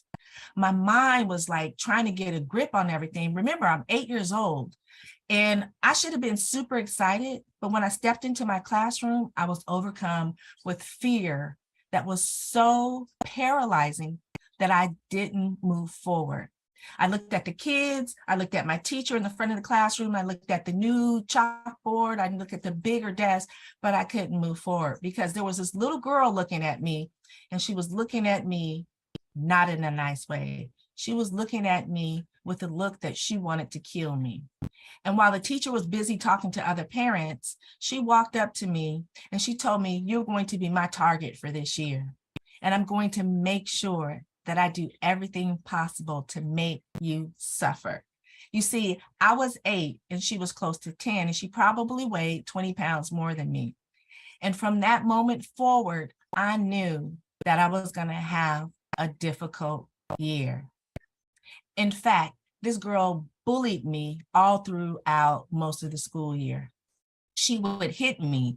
She would push me down. She'd punch me in the stomach. She would pull my hair. She'd bump my head against the water spigot or the water fountain. She would do stuff to me on the playground, throw dirt at me, throw sticks, throw rocks at me. And back in those days, we didn't have a yard duty like the kids have today.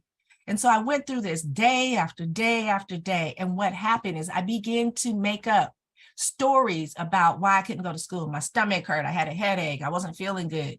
None of those worked, and I continued to have to go to school. It was so bad that I actually began to have real stomach aches. I actually began to manifest an illness. And I went to numerous doctors who could not diagnose what I had.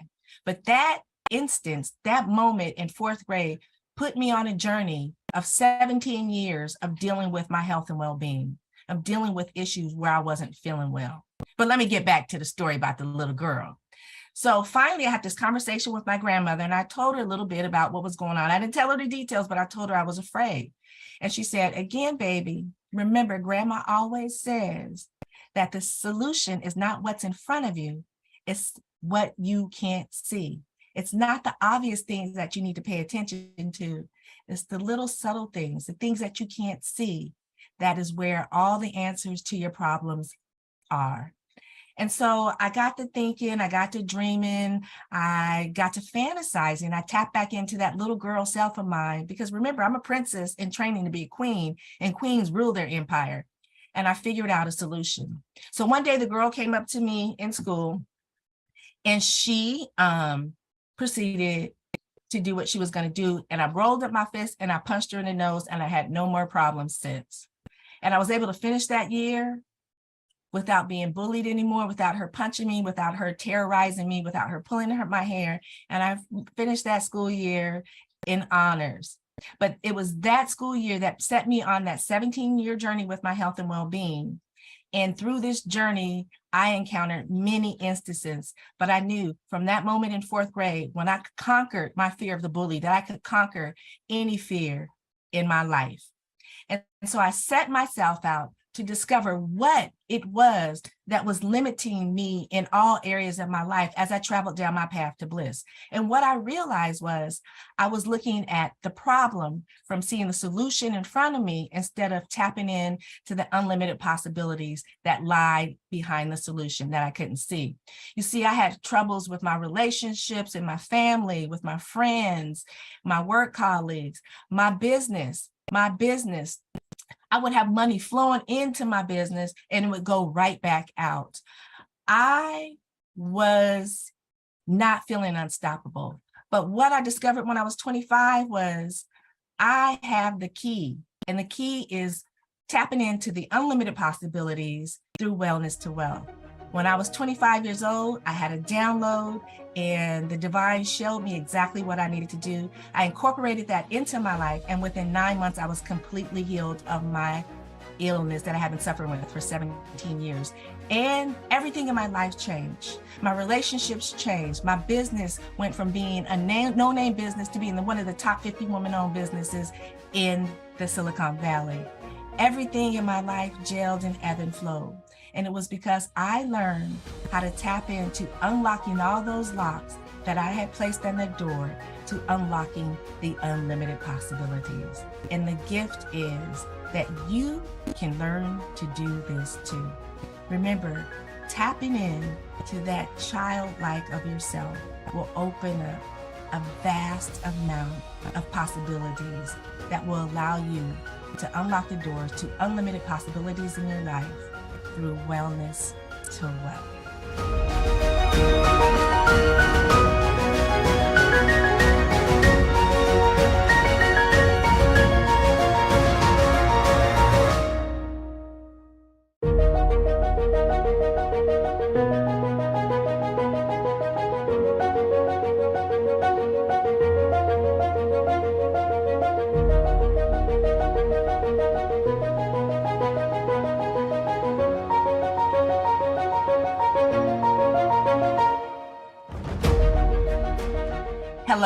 Hello. It's Rochelle Marie Lawson, the Queen of Feeling Fabulous, owner of Blissful Living for You. And it is so exciting for me to be here to share with you how you can unlock the unlimited possibilities in your life through wellness to wealth. And you may be thinking, how is my wellness connected to my wealth? And how does that unlock the unlimited possibilities for me? Well, I'm going to share with you in the time that I have with you, one, why this is important. 2, how you can tap into that magical place where all of what you desire resides. And 3, I'm going to give you some distinct steps on what you can do to begin to unlock the unlimited possibilities in your life that expands beyond everything that you can currently imagine now. And lastly, I promise to share with you how you can get more and how you can amplify what I'm sharing with you today to levels beyond the stratospheres, to levels beyond the limited possibilities that you see right now. So if you're ready, I am ready to get this show started. So, I want to take you to a magical place. And it is in this magical place where everything that you desire is within your hands, is within your reach. There are no limitations. So in order for us to be prepped to get and go to this magical place, I need you to do something for me. Right now, I need you to close your eyes. If you're not driving and listening to this, if you're in a safe place where you can sit and relax, I need you to close your eyes. And I want you to take in a nice, slow, deep breath all the way in your belly, all the way up, in through your nose, and release that breath out through your nose. One more time, a nice, slow, deep breath in through your nose, and release that breath out through your nose. Now, keeping your eyes closed and really settling in to this, I want you to take a nice, slow, deep breath in through your nose. And this time, I want you to release it out through your mouth. One more time, in through your nose and out through your mouth. Now, as you sit there with your eyes closed, I want you to bring up a vision of you at the age of 4. You see, when we're 4 years old, we're untainted by things external of our world. We still live in a world of imagination, visualization, dreams, wishes, hopes, and fantasy. And in this world, we can be, see, do, have, live wherever we want to.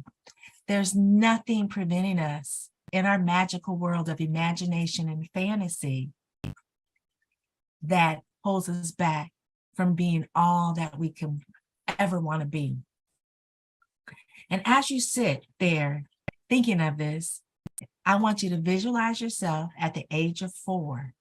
Bring the picture of you into your mind when you were 4 years old. And as you look at yourself from your eyes that you are now, and you're looking at this 4-year-old version of yourself, I want you to look at how your hair is, what kind of clothes you have on, where you may be, what you may be doing, how you are showing up in the world as that brilliant, unstoppable, bold 4-year-old that's living without any limitations. Now, as you sit there and look at yourself from the eyes that you are now to the eyes of that little 4-year-old you were, I want you to look at not only how you were dressed and what you had on, but how you felt. Did you feel happy? Did you feel invigorated? Was the only thing on your mind was to go outside and play and create some kind of game, some kind of fantasy? What was it that excited you during the day or got you excited for the day when you were 4? And as you're thinking about that, I want you to take steps forward or toward that 4-year-old little person you were. As you get closer, I want you to look into the eyes of that 4-year-old, because in those eyes of that 4-year-old believes that they can be, see, do, and have anything that they want. And there are no limitations beyond maybe what their parents might do for them, but there are no limitations for them. Keep taking steps forward until you are within an inch from that 4-year-old little child, and embrace that energy of you as that 4-year-old little child. Hold on to that energy. Hug that 4-year-old little child if you need to, but know that that 4-year-old little child still resides within you. Because in this magical place, you are uninhibited by what's going on external of the unlimited possibilities. Now, I want to bring you back into the world of reality. So you got that vision, you're holding on to you as that 4-year-old little child. And now we're going to take some nice deep breaths in through your nose, out through your mouth. Again, in through your nose, out through your mouth. One more time, in through your nose and out through your mouth. You see, now we're back into reality. Now we're standing back into where we are in this part of our journey on our path to bliss. And wasn't it nice to feel that 4-year-old self you were? Wasn't it nice to see that again? Because in that magical place holds the key to you unlocking the unlimited possibilities in your life through Wellness to Wealth. And the problem is that once we get to school, we're systematically trained to think in a limited possibility. We're systematically trained to think beyond the logic.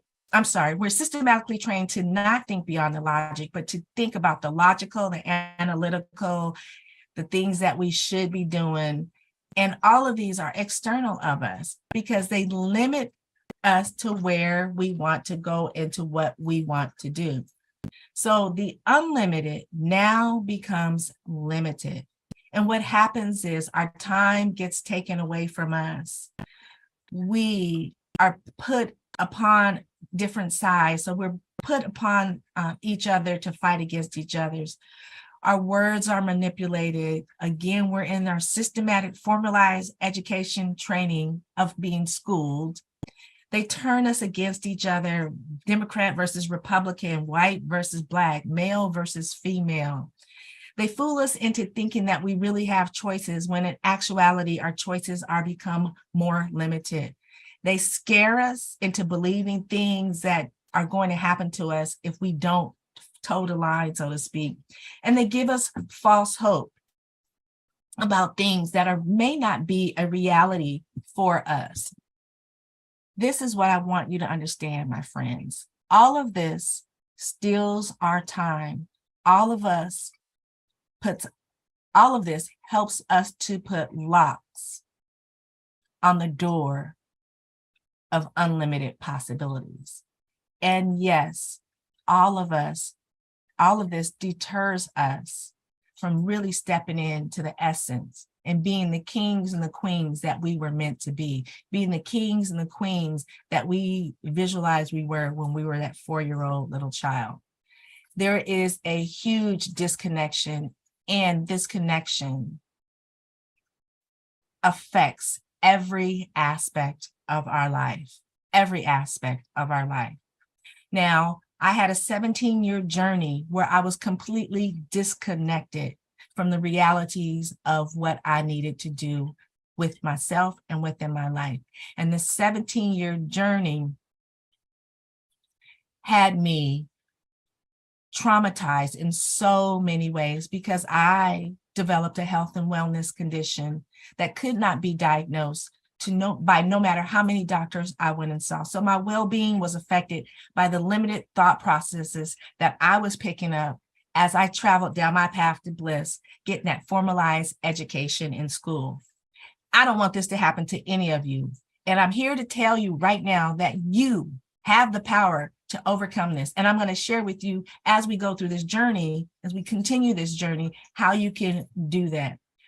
You see, when we have that limited way of thinking, it shows up in many areas of our life.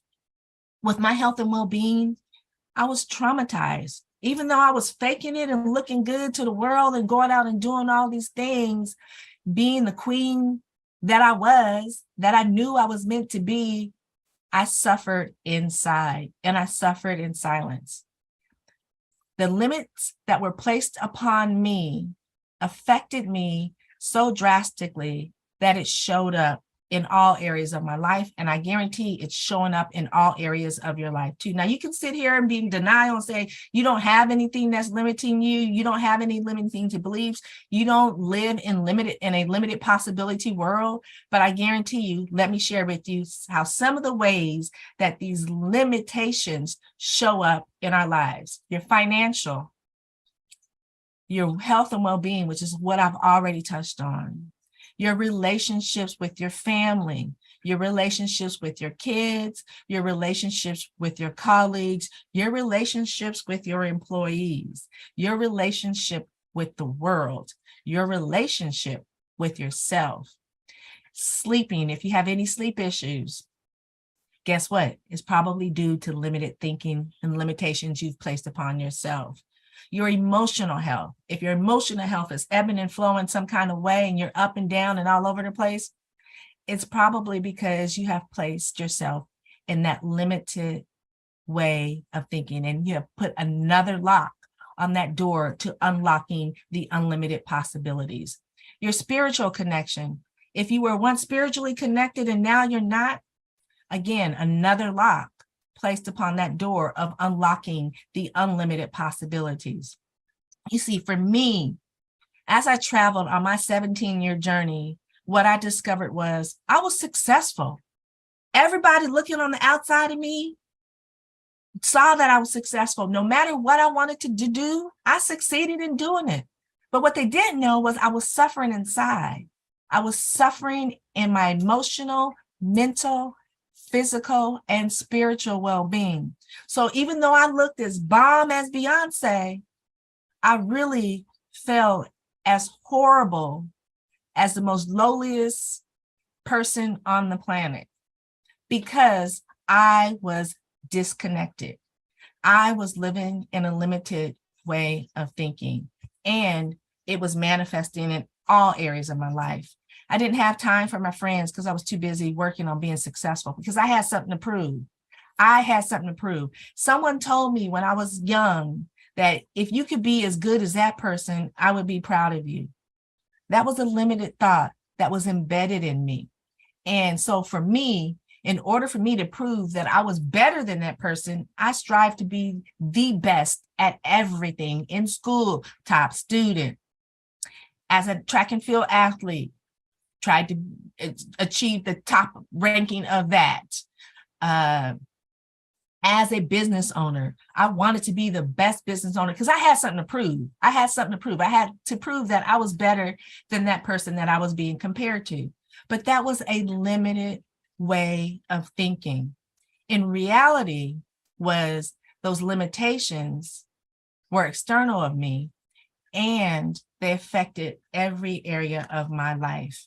From my health and well-being, mindset, relationships, and money, they affected everything in my life. So my limitations were showing up all over the place, but I didn't have the wherewithal, one, to admit that I had these limitations, and two, that they were affecting every aspect of my life until the 17th year of when I had the revelation.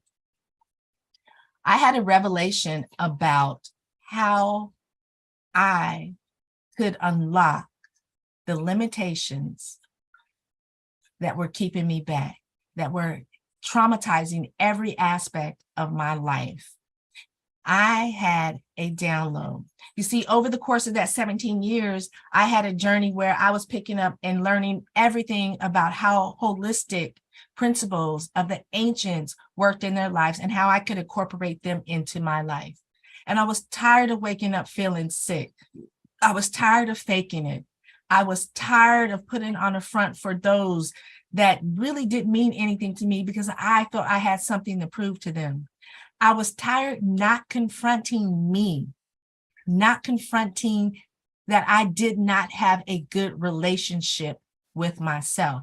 And so I sat down to meditate, as I did every morning, because in reality, I was tired. I had started a business, and every aspect of everything I was doing always seemed to be so difficult. And I thought, why does things have to be so difficult for me? Why is this happening in my life?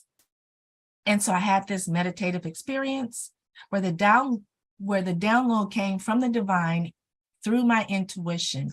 And in this download, I received 9 distinct steps that I could utilize to circumvent all that I had created with regards to limitations and open up the unlimited possibilities, unlock all of those locks that I had placed on the doors of unlocking the unlimited possibilities.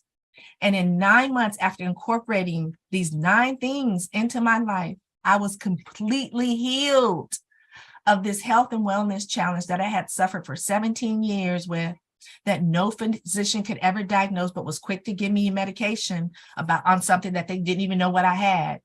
I didn't suffer anymore after 9 months, and I have not suffered for over the last 3+ decades with any issues in my health and well-being. My mindset got corrected and my wealth started showing up like it was supposed to. And so I share this with you because I know we all go through things and we all want to discount and all don't want to admit that we are the cause of the reasons why we have put those locks on the door to unlocking the unlimited possibilities. But what I'm going to share with you is how you can get the keys to unlocking the unlimited possibilities in your life through wellness to wealth. You see, in that download, it corrected my well-being, but I still had to work on my mind. And once I worked on my mind, everything else began to flow. It wasn't until I discovered my unique personality type and my unique body type through this download where I was able to curtail and do things that were specifically beneficial for my uniqueness, my divine gift to this planet, that allowed me to step into my purpose. And when I did this, my friends, the world became my bowl of cherry. And my empire that I wanted to rule when I was a little girl that went from my grandmother's house beyond the Golden Gate, I now rule my empire. And my empire is so vast, I don't even see it as being limited because I have unlocked the door to unlimited possibilities. So I want to share with you how you can get the keys to unlocking the unlimited possibilities in your life. But before I do that, I want you to really ponder this question. Where would you like to be with your health and well-being? Where would you like to be with your mindset? And where would you like to be when it comes to your wealth? Have you identified in those 3 areas what is most important to you? And if not, I'm going to give you some food for thought. You see, when you have health and well-being, your wisdom will thank you. When you have wisdom and the right mindset, because you know what your body type and your mindset type is, your well-being will thank you. And when you have wellness and wisdom, your wealth will thank you in an abundance of flowing, loving, energetic wealth coming into your life that doesn't come in and go out as fast as it comes in. It actually comes in. And it is through this, my friends, that you can begin to create generational wealth for your family's legacy. But you gotta be able to share with them wellness to wealth. So how do I get the keys to unlock the unlimited possibilities? The answer is wellness to wealth. Wellness to wealth is not a misnomer. It's not something that's new. It's not something that's esoteric. It's not something that's far-fetched. It's not something that's way, way out there. Wellness to wealth is actually a real thing. Let me share this story with you. When I was 25 and I had this download, prior to that download, I was suffering and I was sick all the time. But I had a business to run because I had started this business when I was 22 with my husband. And the business took off very, very fast. We had some of the most affluent financial institutions as our customers. And these financial institutions were worldwide. We took off like gangbusters. And I was always acting in a limited mindset, meaning I was always putting out the fires, always dealing with the problem at hand. I could never grasp my mind around what was beyond the problem. I was always looking for the immediate solution and not the long-term solution. So with this business, we had these big customers, but we still struggled with revenue. It was like, there was days I didn't know how we were gonna make payroll because we had these large customers that paid us when they felt like paying us, okay? The money would come in, and as fast as it would come in, it would go out. I had employees that were okay, and I had given them chances, but a lot of times they weren't vested in their work. They were just trying to collect a paycheck. I had relationships with other businesses that I supported along with my business, and those relationships were tenuous. Nobody was loyal. And I myself was angry, irritable, not nice. I was really just always putting out these fires. So I was always attacking the fire and attacking the immediate solution, but not looking beyond that. So I would fix this problem, and then another problem would come, and I'd fix that problem, and another problem would come. It was like these problems had octopus's arms, and they just kept branching off. Once I discovered Wellness to Wealth through my download and began correcting my health and well-being in every aspect of my life based on my unique personality and my unique body type, those problems with employees, well, I found solution for them. I discovered that it wasn't the immediate disciplining of the employees that were not acting appropriately, but being abundantly available to other opportunities where I can gain good employees that would be loyal and want to do a good job, wasn't there to just get a paycheck. I found a solution beyond the immediate solution of calling the customer and requesting and begging for my payment. I found a solution beyond that allowed the customer's payments to start flowing into me, and I didn't even have to worry about phoning them. The business even grew more because the referrals we got, and we became a premier company, and we are still a premier company today. And the wealth that would flow into the business and the flow into my personal bank account stayed, and I was able to begin to create a legacy of wealth for my future family generations. But it was because I had to discover how to look beyond the immediate problem and get back to looking at the solutions that lied in the unlimited possibilities, that which was beyond the immediate problem. And so I'm sharing this with you because if you're a business owner, you know the ebb and flows of how business can be.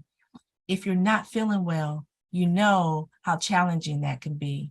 And if your mindset is all over the place and you don't know where your mindset is, then you know and feel that it is time to make some corrections. And the corrections can be very, very, very, very powerful in your life. So I want you to sit with this for a minute and think about what I just said. You see, because every aspect of my life, when I was looking at the limited possibilities in my life, now, once I discovered Wellness to Wealth, I was able to unlock the locks on that door to those unlimited possibilities. I was able to be seeing the solution beyond the immediate solution. And I always remembered my grandmother's voice saying, it's not what's in front of you that you can see, it's what's beyond you that you can't see, where the solutions to all of your problems lie. And so, my friends, I want to tell you, I've been talking and I promised to share with you some things in the beginning. And what I want to share with you right now is the keys that you can utilize to unlocking the unlimited possibilities in your life. You no longer have to sit and think that the way you're living is the only way it is, because those locks that you have placed on that door to unlocking the unlimited possibilities can be opened. Yes, it may take you some time, and yes, you may struggle with it a bit, but I guarantee if you stay true to yourself, I'm going to say that again. If you stay true to yourself, then and only then can you begin to get the keys that are necessary to unlock all those locks of unlimited possibilities. I'm going back to this because I want to show you all of these locks. These are all the locks that we have placed upon the doors of the unlimited possibilities. You know, issues after issues after issues. You may think you solved them, but if you didn't go down deep and solve them so that that issue never appears in your life again, guess what? It's going to appear in your life again, just in a different format. You see, we will continue to repeat the lesson if we don't actually get the lesson. Things will continue to appear upon our path that will keep us in a limited space of thinking, in a limited space of limited possibilities if we do not learn the lesson. So if you're struggling with relationship issues, you're going to keep struggling with relationship issues until you get the lesson. If you're struggling with your finances, you're going to keep struggling with your finances until you get the lesson. If you're struggling with your health and well-being, you're going to keep struggling with your health and well-being until you get the lessons. I'm going to give you an example about the health and well-being. So many people come and say, I want to lose 10 pounds. I want to lose 20 pounds. They set these New Year's resolutions. And by the third week, they've already given up on that New Year's resolution, or they've given up on the fact that they can keep what they gained off. For instance, I have a girlfriend who always every year wants to lose 10 pounds. And by the third week, she's back to a regular thing. And I say, girl, why you always do this? She said, because when I lose the weight, all I do is gain. I lose 10, I gain 20 back.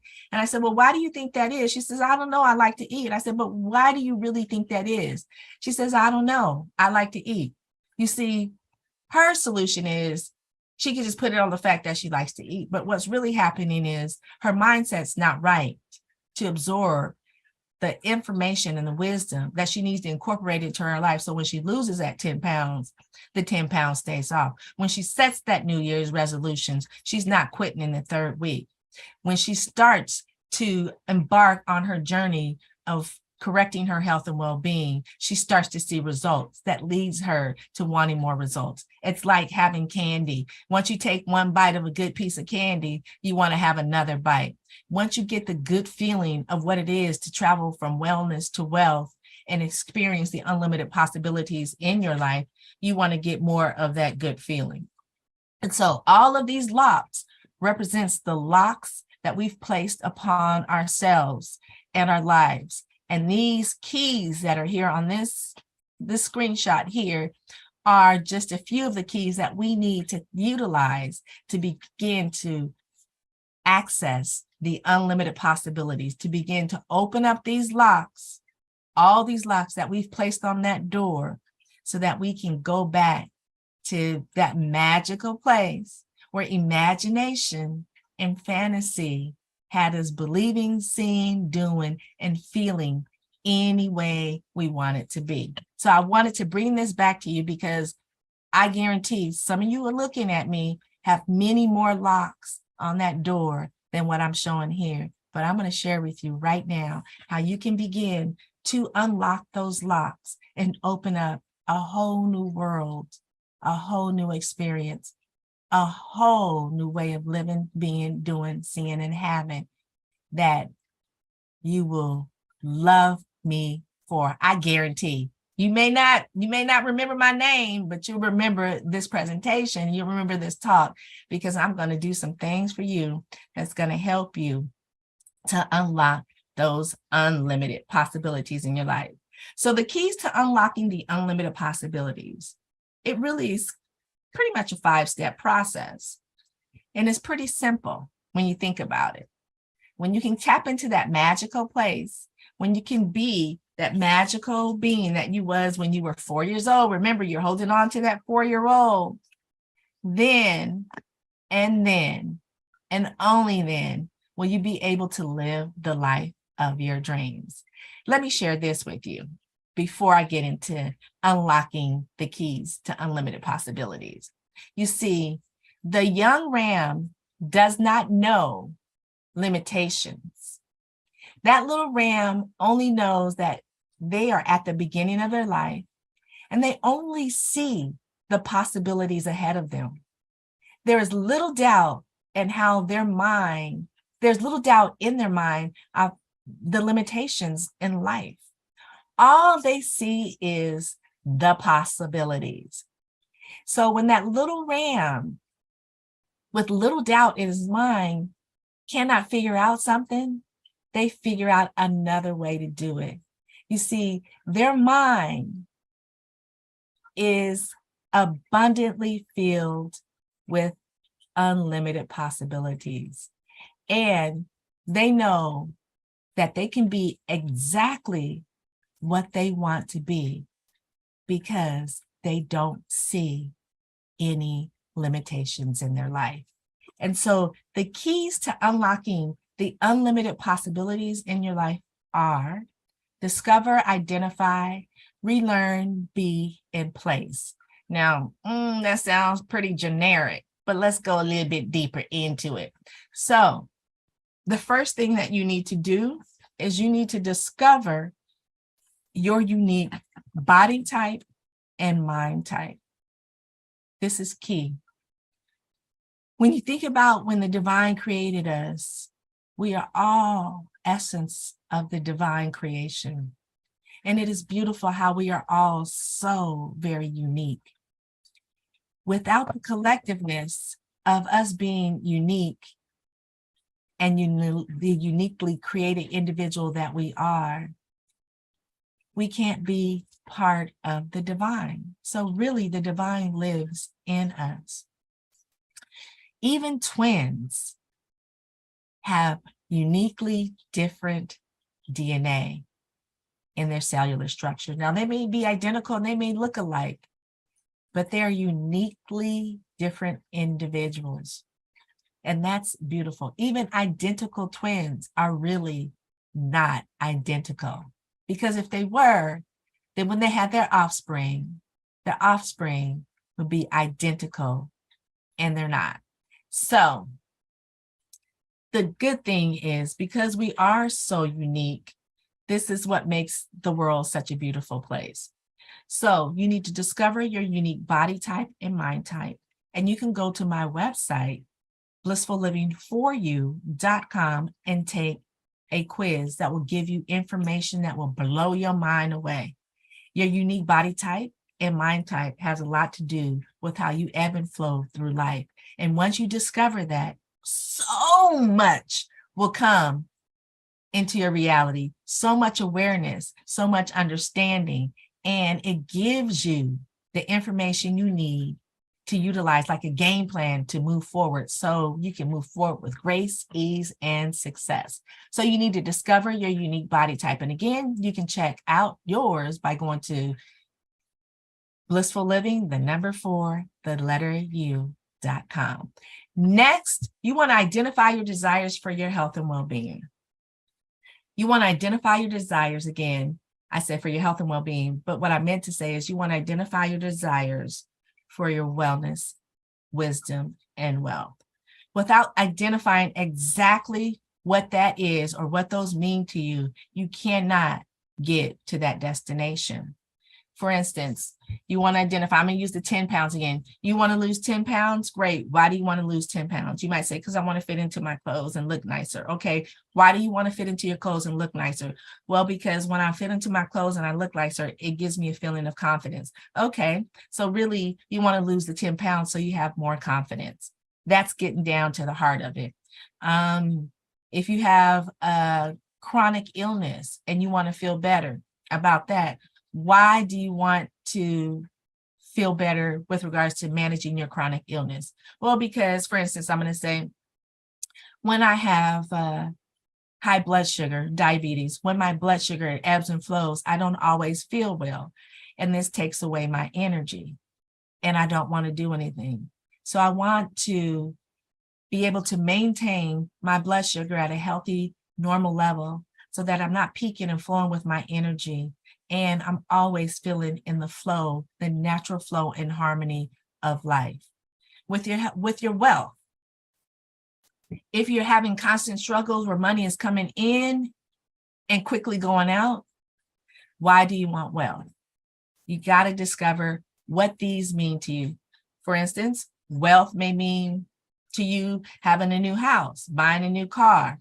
Wealth may mean to some people having money in the bank. Wealth may mean to not ever having to want or need or struggle or starve or be homeless again. For others, wealth may mean to them having a loving family, having loving relationships with their family. Wealth may mean to them having a loving relationship with themselves. Wealth may mean to them being able to give and not worry about giving. So once you identify your desires for your wellness and wealth, and the wisdom incorporates into that as well, then you can go on to learn how to tap into your imagination. You can relearn how to do this because now you identify what your wellness means. Now you identify what your wealth means. You know your unique body type. You know how your mind thinks, and you can create a systematic plan to begin your journey of unlocking the unlimited possibilities. And when you relearn how to tap into your imagination, which is something very beautiful that I love sharing with people, then that opens up the world of unlimited possibilities that you lived in when you were 4 years old. So you need to relearn how to unlock that imaginative part, that fantasy life part of you that's hidden way back here in your head in the 4-year-old area that you closed the door to, locked, and it's behind a big old safe. We're going to relearn how to open that imagination. Next, be, see, do, and act. And know that you have the power. Be, like when you were a little child. Do, like when you were a little child. See, unlimited vision, like when you were a little child. And act. If you don't take action, my friends, if you don't know you have the power within you to take action, to change your life, to make it better, unlocking the keys to unlimited possibilities in your life through wellness to wealth, if you don't take action, nothing happens. If you don't take action to lose the weight, nothing happens. If you don't take action to correct your mindset and your limiting beliefs, nothing happens. If you don't take action to identify what wealth means to you and start creating wealth generating that flows back into you and stays with you, nothing will happen. You can wish and dream all you want, but without any action, a dream is just a wish. A wish is just a fantasy without action. So you have to be, see, do, and act, and know that you have the power to change your life. Place. This one is so beautiful because you need to not place no limits on the possibilities of your life. Squash all that school training that told you and taught you to be a limited thinker, thinking that the limits are just limited. You have limited possibilities. Squash that. Place no limits on the possibilities of your life. And if you don't remember anything that I shared with you, anything throughout this whole time I've been talking to you, I want you to go away with this one thing. Place no limits on the possibilities of your life. Place no limits on the possibilities of your life. And when you begin to do that, you will begin to start unlocking that particular lock that you've placed limits on. You will begin to unlock that particular lock and start freeing some of that aspect behind that closed door of unlocking the unlimited possibilities. It's time to stop spinning your wheels. And what I want to share with you is I want to welcome you to Wellness to Wealth, the key to unlocking the unlimited possibilities. I want to invite you to take a 12-week journey with me. As I promised, I was going to share with you what you need to do and how you can get more. If you're really serious about unlocking the unlimited possibilities in your life, in your business, your relationships, your money, your wealth, and your well-being, your mindset, if you are really serious, if you're tired of playing small, if you're tired of being stuck, if you want to get some advice for someone who's been there, done that with the health and wellness challenges, with the mindset challenges, with the wealth challenges, with the business challenges. I am still a top 50 woman on own business in Silicon Valley with my first business that I started way back in 1989. And I've commanded that business. I've spoken all over the world about how to be a phenomenal business owner. I am the first woman-owned, minority-owned business owner in the telecommunications industry in the Western region of the United States. And I continue to command that business, but I also have my business, Blissful Living for You, that I've also been commanding since over 15 years. And that aspect is what feeds my soul, because it allows me to feed all of you the gifts and the wisdom that you need to do. So it's time to stop spinning your wheels. Welcome to Wellness to Wealth, the keys to unlocking the unlimited possibilities in your life. I invite you to take this 12-week journey with me, and we will work on identifying the disconnection of your interior self with your exterior self. We'll remove the sludge from your body and mind that prevents you from unlocking the unlimited possibilities. We will peel back the layers of that onion so that we can get to that beautiful lotus flower that's inside, where all the essence, all the beauty, and all the unlimited possibilities lie. We'll identify and rewrite the self-limiting beliefs that you have that are blocking your path to bliss and skewing your view of the unlimited possibilities in your life. Intentionally, we will create the blueprint for you for the life that you desire, and we will identify what you want in your wellness, what you want in your wisdom, and what you want in your wealth. We will begin implementing, balancing, correcting, and harmonizing techniques that enhances your well-being, your wellness, your wisdom, and your wealth. We'll take structured, targeted, laser-focused action steps designed for you to experience immediate results, and we'll open up all of those locks that you've placed on the doors to unlimited possibilities that you didn't even know existed as you begin transforming your life. So I open my hands out to you. I'm here for you.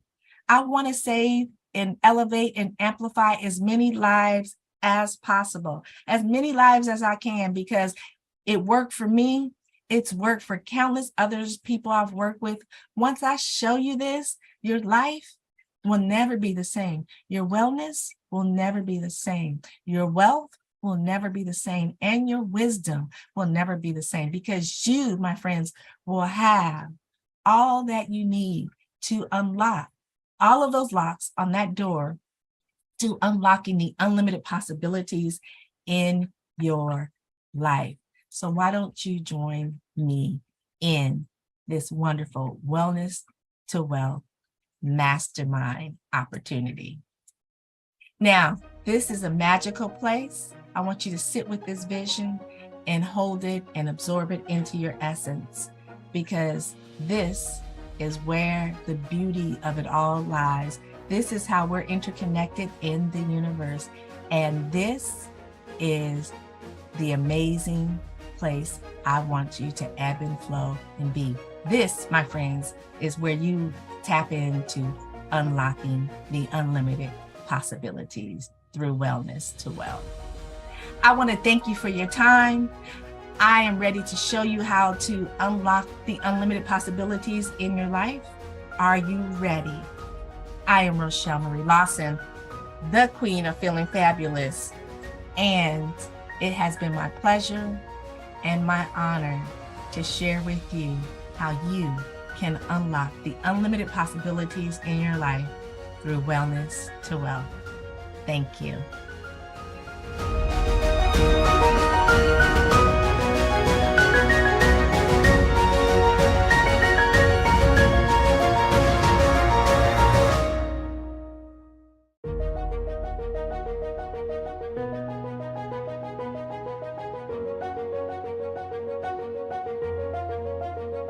Well, hey, it's me again, and I've got another great speaker who's going to be a part of SuccessFest, Tamika Lang, well, otherwise known as the Mermaid. She's going to be here speaking at SuccessFest this year. Welcome, Tamika. How are you? I am great, Belton. How are you doing? Oh, not as good as you, and I'm fantastic. Hey, Tamika, you know, it's amazing. I know they call you the Mermaid because of a lot of different reasons, but here's my first question for you.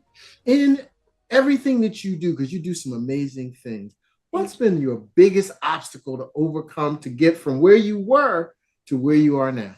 The biggest obstacle for me was the limiting beliefs. Someone told me that I couldn't do something, and I believed them. And it wasn't until that person was removed from my life that I was told by another friend, like, they gone now. So now what's stopping you? And I had no excuse. I had no excuse. So I just stepped out. I realized that I had nothing standing in my way but myself. And I had to get up out of my way so I could change the world. So change the world. What makes you want to help other people? So there's the song we used to sing back in the children's choir called This Little Light of Mine, right? I'm going to let it shine. Oh, yeah.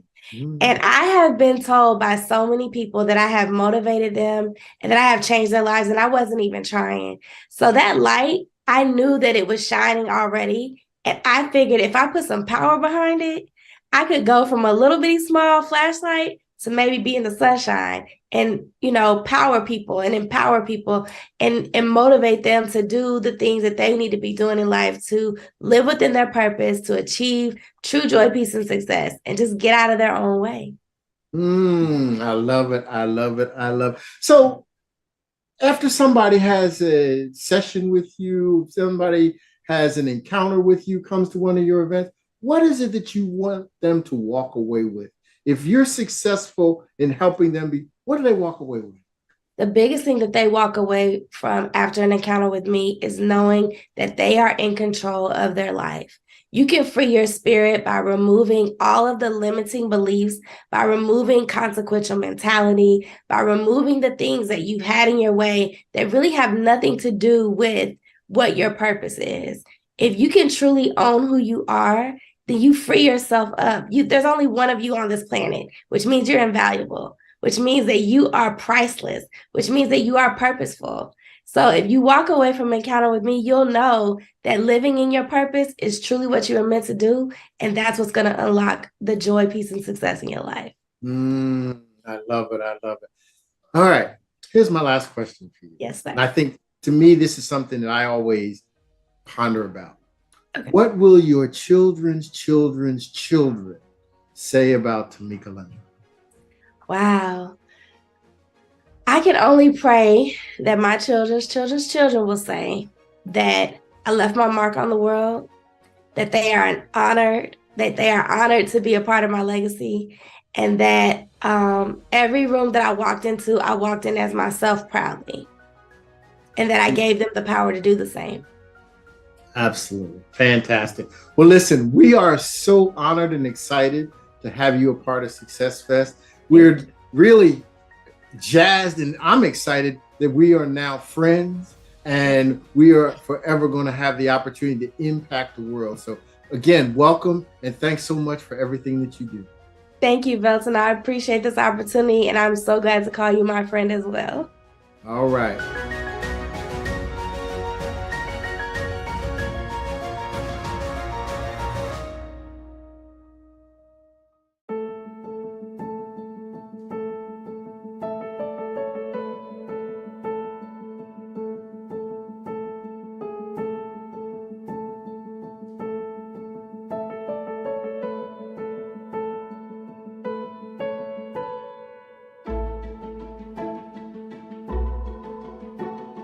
Hey y'all, I am Tamika Lang, your free spirit coach, and I am here to welcome you to the Live First movement experience. When's the last time you screamed? Truly screamed from the pit of your stomach out of frustration, out of anger, out of anxiety, out of sadness, out of happiness? Depression and anxiety, limiting belief, and self-doubt show up in many ways. Doing the things you've always done just to get by, all while having a burning need for more, we all experience that. In 2006, I almost lost the battle with depression. None of the coping techniques I had previously relied on were working. I had spiraled uncontrollably. I was over-medicated and dependent on the experts to heal me. I was chemically imbalanced. I was unable to focus or even care for myself for several months. My hair was falling out. And as a Black woman, your hair falling out, listen, it was really horrible. I didn't recognize myself in the mirror anymore. I couldn't feel anything physically or emotionally. I was beneath the bottom. I was dying inside and felt hopeless. And after a suicide attempt, I ended up in a mental facility. I was so out of it, I couldn't participate in my own recovery. I would go to sessions and I would just stare at the walls, not even the promises of being granted visitation from my son or my brother or my mom, my parents were enough to encourage me to try. I was really ready to give up. Then in one group session, I was listening to this older man tell his story, and I stood up and I screamed. Everybody in the circle was shocked because I think it might have been the first time in days that anyone had heard my voice. The therapist came and held my hand. She looked me in the eye and she said, "Scream again." I stared at her, but I followed her directions and I screamed and I screamed and I screamed. And I screamed some more until I was too exhausted to stand. She sat on the floor with me and she said the most profound thing I had ever heard. "Tamika, you never wanted to die. You just wanted to stop living the way you were living." She was right. I only wanted to stop living the way I was living. My ability to live had literally been dependent on me having the courage and the strength to find my authenticity, to define what being Tamika really meant to me. Enter the foundation of the Live First movement. Are you feeling uninspired and disconnected from your life? Are you struggling to find meaning and fulfillment in your existence? If so, then it's time to start living a free-spirited life and finding your true purpose. Connecting to your purpose is the key to unlocking the joy, peace, and success that you deserve, and most of all, to living a more free-spirited life. At first, stepping out of your comfort zone and pursuing your passions may seem daunting and overwhelming. But with the right mindset and tools, you can learn to live freely and joyfully without the worry or fear holding you back. There are 5 steps that anyone can take to releasing the shackles of life and freeing their spirit. Are you ready to take the journey? So tell me, who are you? If you ask any adult who they are, they'll likely respond by saying things like, "I'm a mother or a father, I'm a daughter or a son, I'm a sister or a brother, I'm a friend, I'm a this, I'm a that." Insert your occupation here, whatever it is. Sadly, we get very caught up in identifying with our roles in life before we ever understand how to identify with being who we are. Isn't that crazy? I mean, we are literally taught in some capacity or another to be so many things, and rarely is anyone taught or even encouraged to learn who they are outside of those titles and positions. Even as I sit here attempting to explain this concept, it gets a little bit confusing because how can you describe such an abstract thing? Well, first, you need to define who you are and what your priorities truly are. This may sound simple, but it can be challenging to do if you haven't given it much thought before. Take some time to reflect on your hopes and dreams, as well as the things that truly matter to you in life. Only by understanding yourself at a deep level can you start to free yourself from the constraints that are holding you back. Second, it's really important to learn how to care less about what people think. So often we allow ourselves to be ruled by the opinions of others rather than allowing our own path in life, and allowing us to follow our own path in life. This is a surefire recipe for unhappiness and bondage. Now, I know it's easier said than done because we live in a judgmental society. So many people have expectations of us. No one wants to be a failure. No one wants to disappoint the people they love. No one wants to be seen as crazy or in a negative light. But what if you could exist for just 5 minutes in a world where you gave 0 fucks about anyone's opinion? Imagine the liberty that comes with that lifestyle. Well, I'm here to tell you that you absolutely can exist in that reality. It won't be easy, but it's absolutely possible. There are 2 components to understanding this aspect of the free-spirited lifestyle. Number 1, understanding there's a fine line between being free-spirited and being selfish. And number 2, understanding that opinions do not equal your truth. Step 3, remove consequential thinking.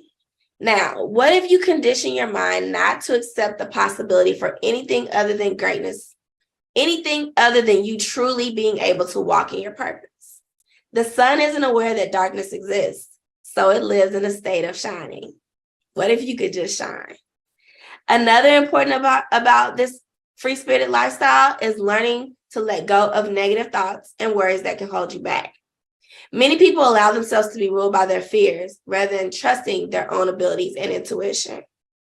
There are only two things that are absolute in life. You ready? One, change is inevitable, and the other is that death is eventual. Now, every given moment, we are existing between change and on our way towards death. And as morbid as that may sound, if you truly remove this concept that there are consequences and accept that we are all having human experiences and that we are all fully able to manifest, you'll realize how many doors that opens for you and how that frees your spirit. We've been taught that we reap what we sow, and we teach it as a means of explaining rewards and consequences, even though more often than not, we actually speak of it as justification for a consequence, when in actuality, it's a statement that supports the very real concept of results. Rewards are products of choices. They are the result of a choice. Consequences, in the traditional sense, are products of choices too. They are the result of a choice. Some results may last longer and may affect change, a greater change. But at the end of the day, good or excruciatingly horrible, they are just results of choices, a choice that we are all free to make. Changing the way you think about choices will enable you to be less attached to consequential thinking. Number 4 on your journey to having a free-spirited life, let's talk about it. This one's hard, y'all. Forgiveness. You gotta forgive. A lot of people have issues forgiving because they also think they have to forget. And this is very untrue. Memories are forever.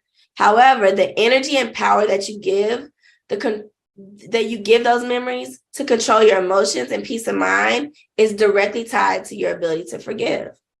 Forgiveness says to your heart, it says to your mind, it says to your soul that you are reclaiming the power and restoring your energy to allow those three to allow you to obtain those three and to live in peace. Forgive those who have wronged you, but more importantly, forgive yourself. This step is essential to freeing your spirit because existing in a state of unforgiveness is like telling your spirit that you like being in bondage. And we all know nobody likes being in bondage. The 5th step to freeing your spirit.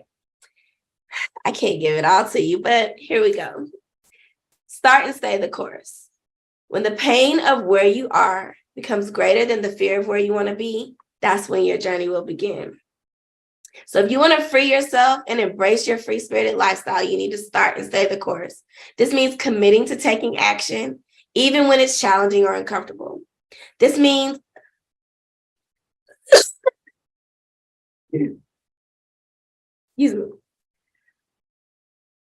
This means being honest with yourself about your goals, your dreams, and giving yourself permission to pursue them.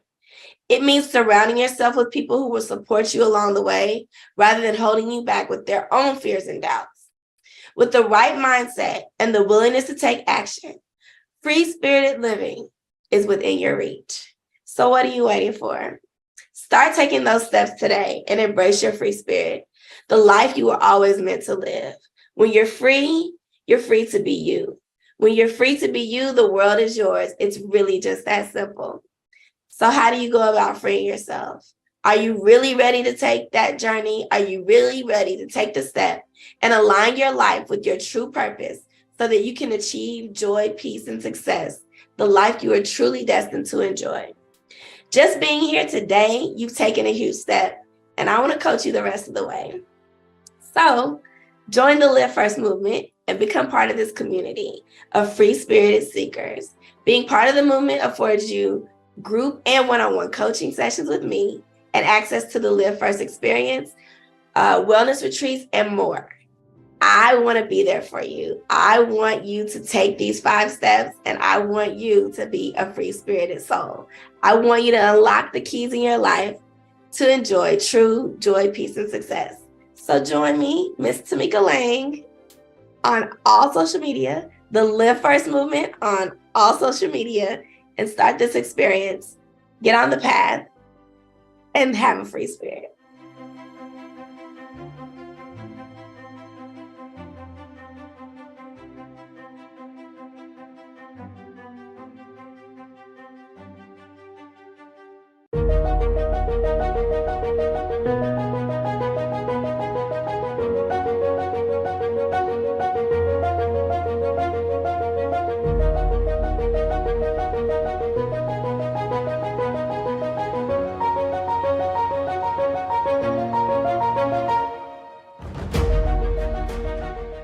teams become great when the players learn to trust each other enough to replace me with we. Hi, I'm Velton Shaw, and I am the founder and chief strategist at Leadership Dynamics International, where we work with people just like you to teach you and to help you create a culture of champions in your organization. Well, what do we mean by that? A culture of champions means a dynasty, something special, where people feel celebrated, not tolerated. And because they feel celebrated and they know that they're going to get the accolades that they really want, they're willing to go the extra mile for them, the team, and for you as their leader. The quote that I used was a quote by the infamous basketball coach, Phil Jackson. And he said, good teams become great when the players learn to trust each other enough to replace me with we. That means I'm willing to put my own personal agenda aside because it's more important that we as a unit, we as a team succeed. Let me let you in on a little secret. There's only one thing that people value on the same level as monetary compensation.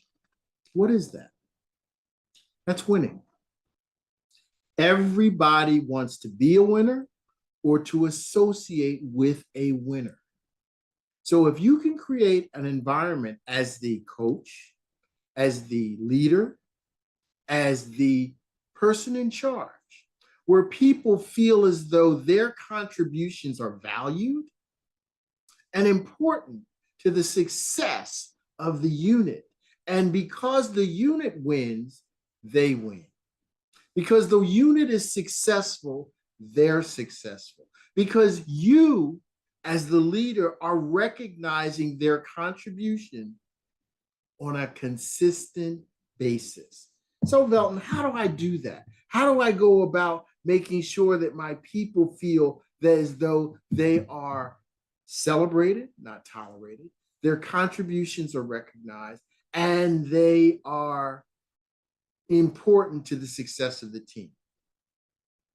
Back in the 80s, there was a gentleman named Tom Peters. He wrote a book called In Search of Excellence.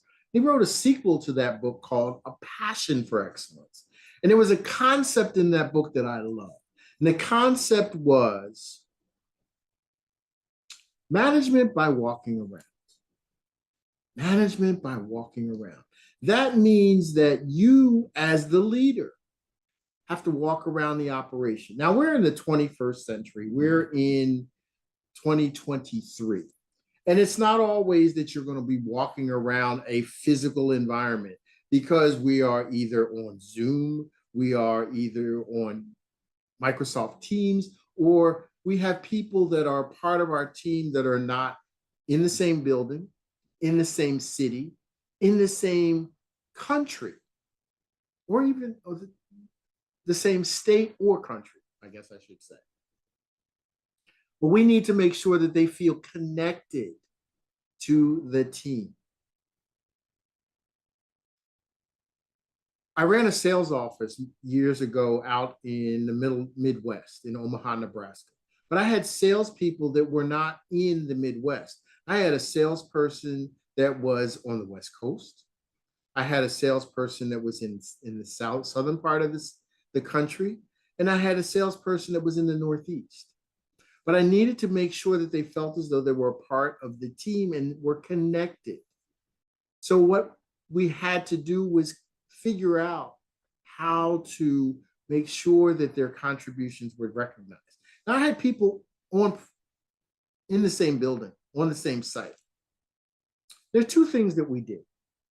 One is we had what we call a virtual happy hour, where every Friday afternoon at 4 o'clock, everybody would get on Zoom, where no matter where they were. Now, we couldn't drink in the building. We couldn't have adult beverages, but we could simulate having fun or adult beverages or whatever. But we played games, we laughed, we had a good time. It was a team building exercise. And because we were on Zoom, the people that were in the satellite locations were able to participate with us. It allowed them to feel included. It allowed them to feel as though they were a part of the team. Secondly, we made sure that we called them, or I called them, at least 3 times a week. And they were not calls to check in on their productivity necessarily. We did talk about their productivity, but we talked about what was important to them. What were the difficulties that they were experiencing, whether it was work related or in another form.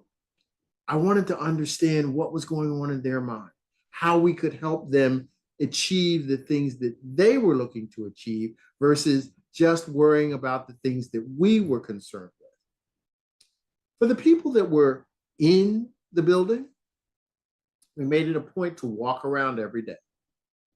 And we walked around looking for people that were doing things that were exemplary, over the top, outstanding. In his book, Tom Peters talked about looking for people that were thinking outside the box, people that were striving for excellence and making a big thing about it, making sure that everybody heard you give them accolades, give them kudos for what they were doing. And the reason we did that is we were trying to create an environment where people understood that to be recognized, you had to do something spectacular. You had to do something great. We never recognized or had any kind of consultation with anybody doing anything negative. Those were behind closed doors. It was only things that were positive that we talked to people about in public. Let me tell you, it's contagious, because what started happening is people were making a point of going the extra mile because everybody wants to be recognized. Everybody wants to be patted on the back. I know I do, and I know you do too. Everybody wants somebody to make them feel good. So what we were creating was a culture where people understood that they were going to be celebrated if they went the extra mile. Second part of that is we made it a point to stop by or call and just listen. Everybody wants to be heard. There's a saying that says, listen like your life depended on it, because it does. And as a leader, you have to listen. If, as a leader, let me let you know a little secret. If you're not willing to listen to the people around you, soon you'll have people who have nothing to say. Not a good thing. You want people to talk to you. You want people to give you information. How do you improve upon a situation if you are less informed than the people that are dealing with it every day? So listen like your life depended on it, but ask a few open-ended questions and then be quiet. Let them tell you what's on their mind. Let them give you their opinion of how to solve the situation. Next point. Accentuate the positive. When we talked about giving people accolades for what they're doing, but accentuating the positive means once there's something positive, blow it up. Make it the point of the day. Make it the most important thing that you can communicate at that minute. It's a positive boom. It could be something simple as, thank you for what you just did. Hey guys, we just hit a new milestone. Hey guys, we just did something that I never thought we could do. And it could be something very, very small. But again, we're building that energy. We're building that camaraderie. We're building that confidence. Let me let you in on a little secret, because a lot of you are entrepreneurs, small business owners, and you're saying, well, that's great in corporate America, but I only have a small business. I don't have any people on my team. Some of you have subcontractors. 1099 people that work with you. They're your team members. They need to feel as though they're appreciated. They need to know that you understand what they deal with to deliver the results that you're looking for. And if you recognize them, they will go that much further for you. We're creating a culture, an environment that is going to take us from here to here on an express train. But we got to make sure that we recognize it when it happens. The last thing I'm going to say to you as a leader, and I think this is extremely important, search for the answers. The tough answers. Don't make assumptions. Many times because we are moving fast, we're trying to get things done, we make assumptions. We say, hey, I think this is the answer. Search for the answers. Search for the details.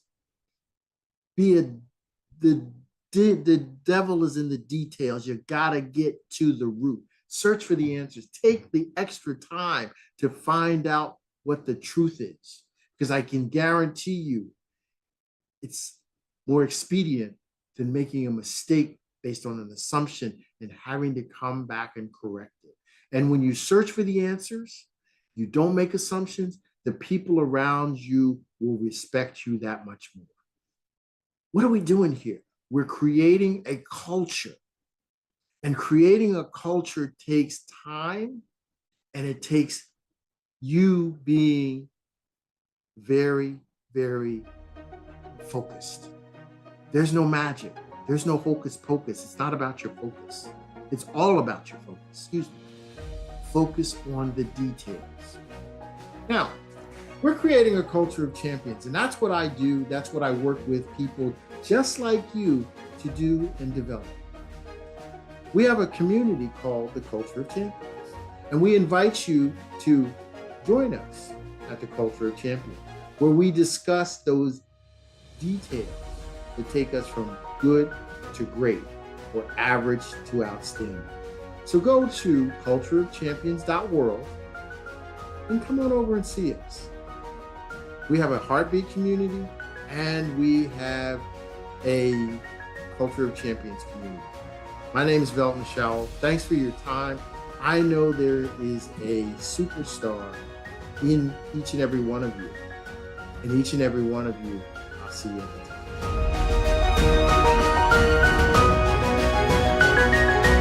It has been an amazing first day of SuccessFest 2023. I hope you all have taken away something valuable and will carry it with you into tomorrow. Remember, success doesn't happen overnight. It takes focus, dedication, and hard work and your desired goals.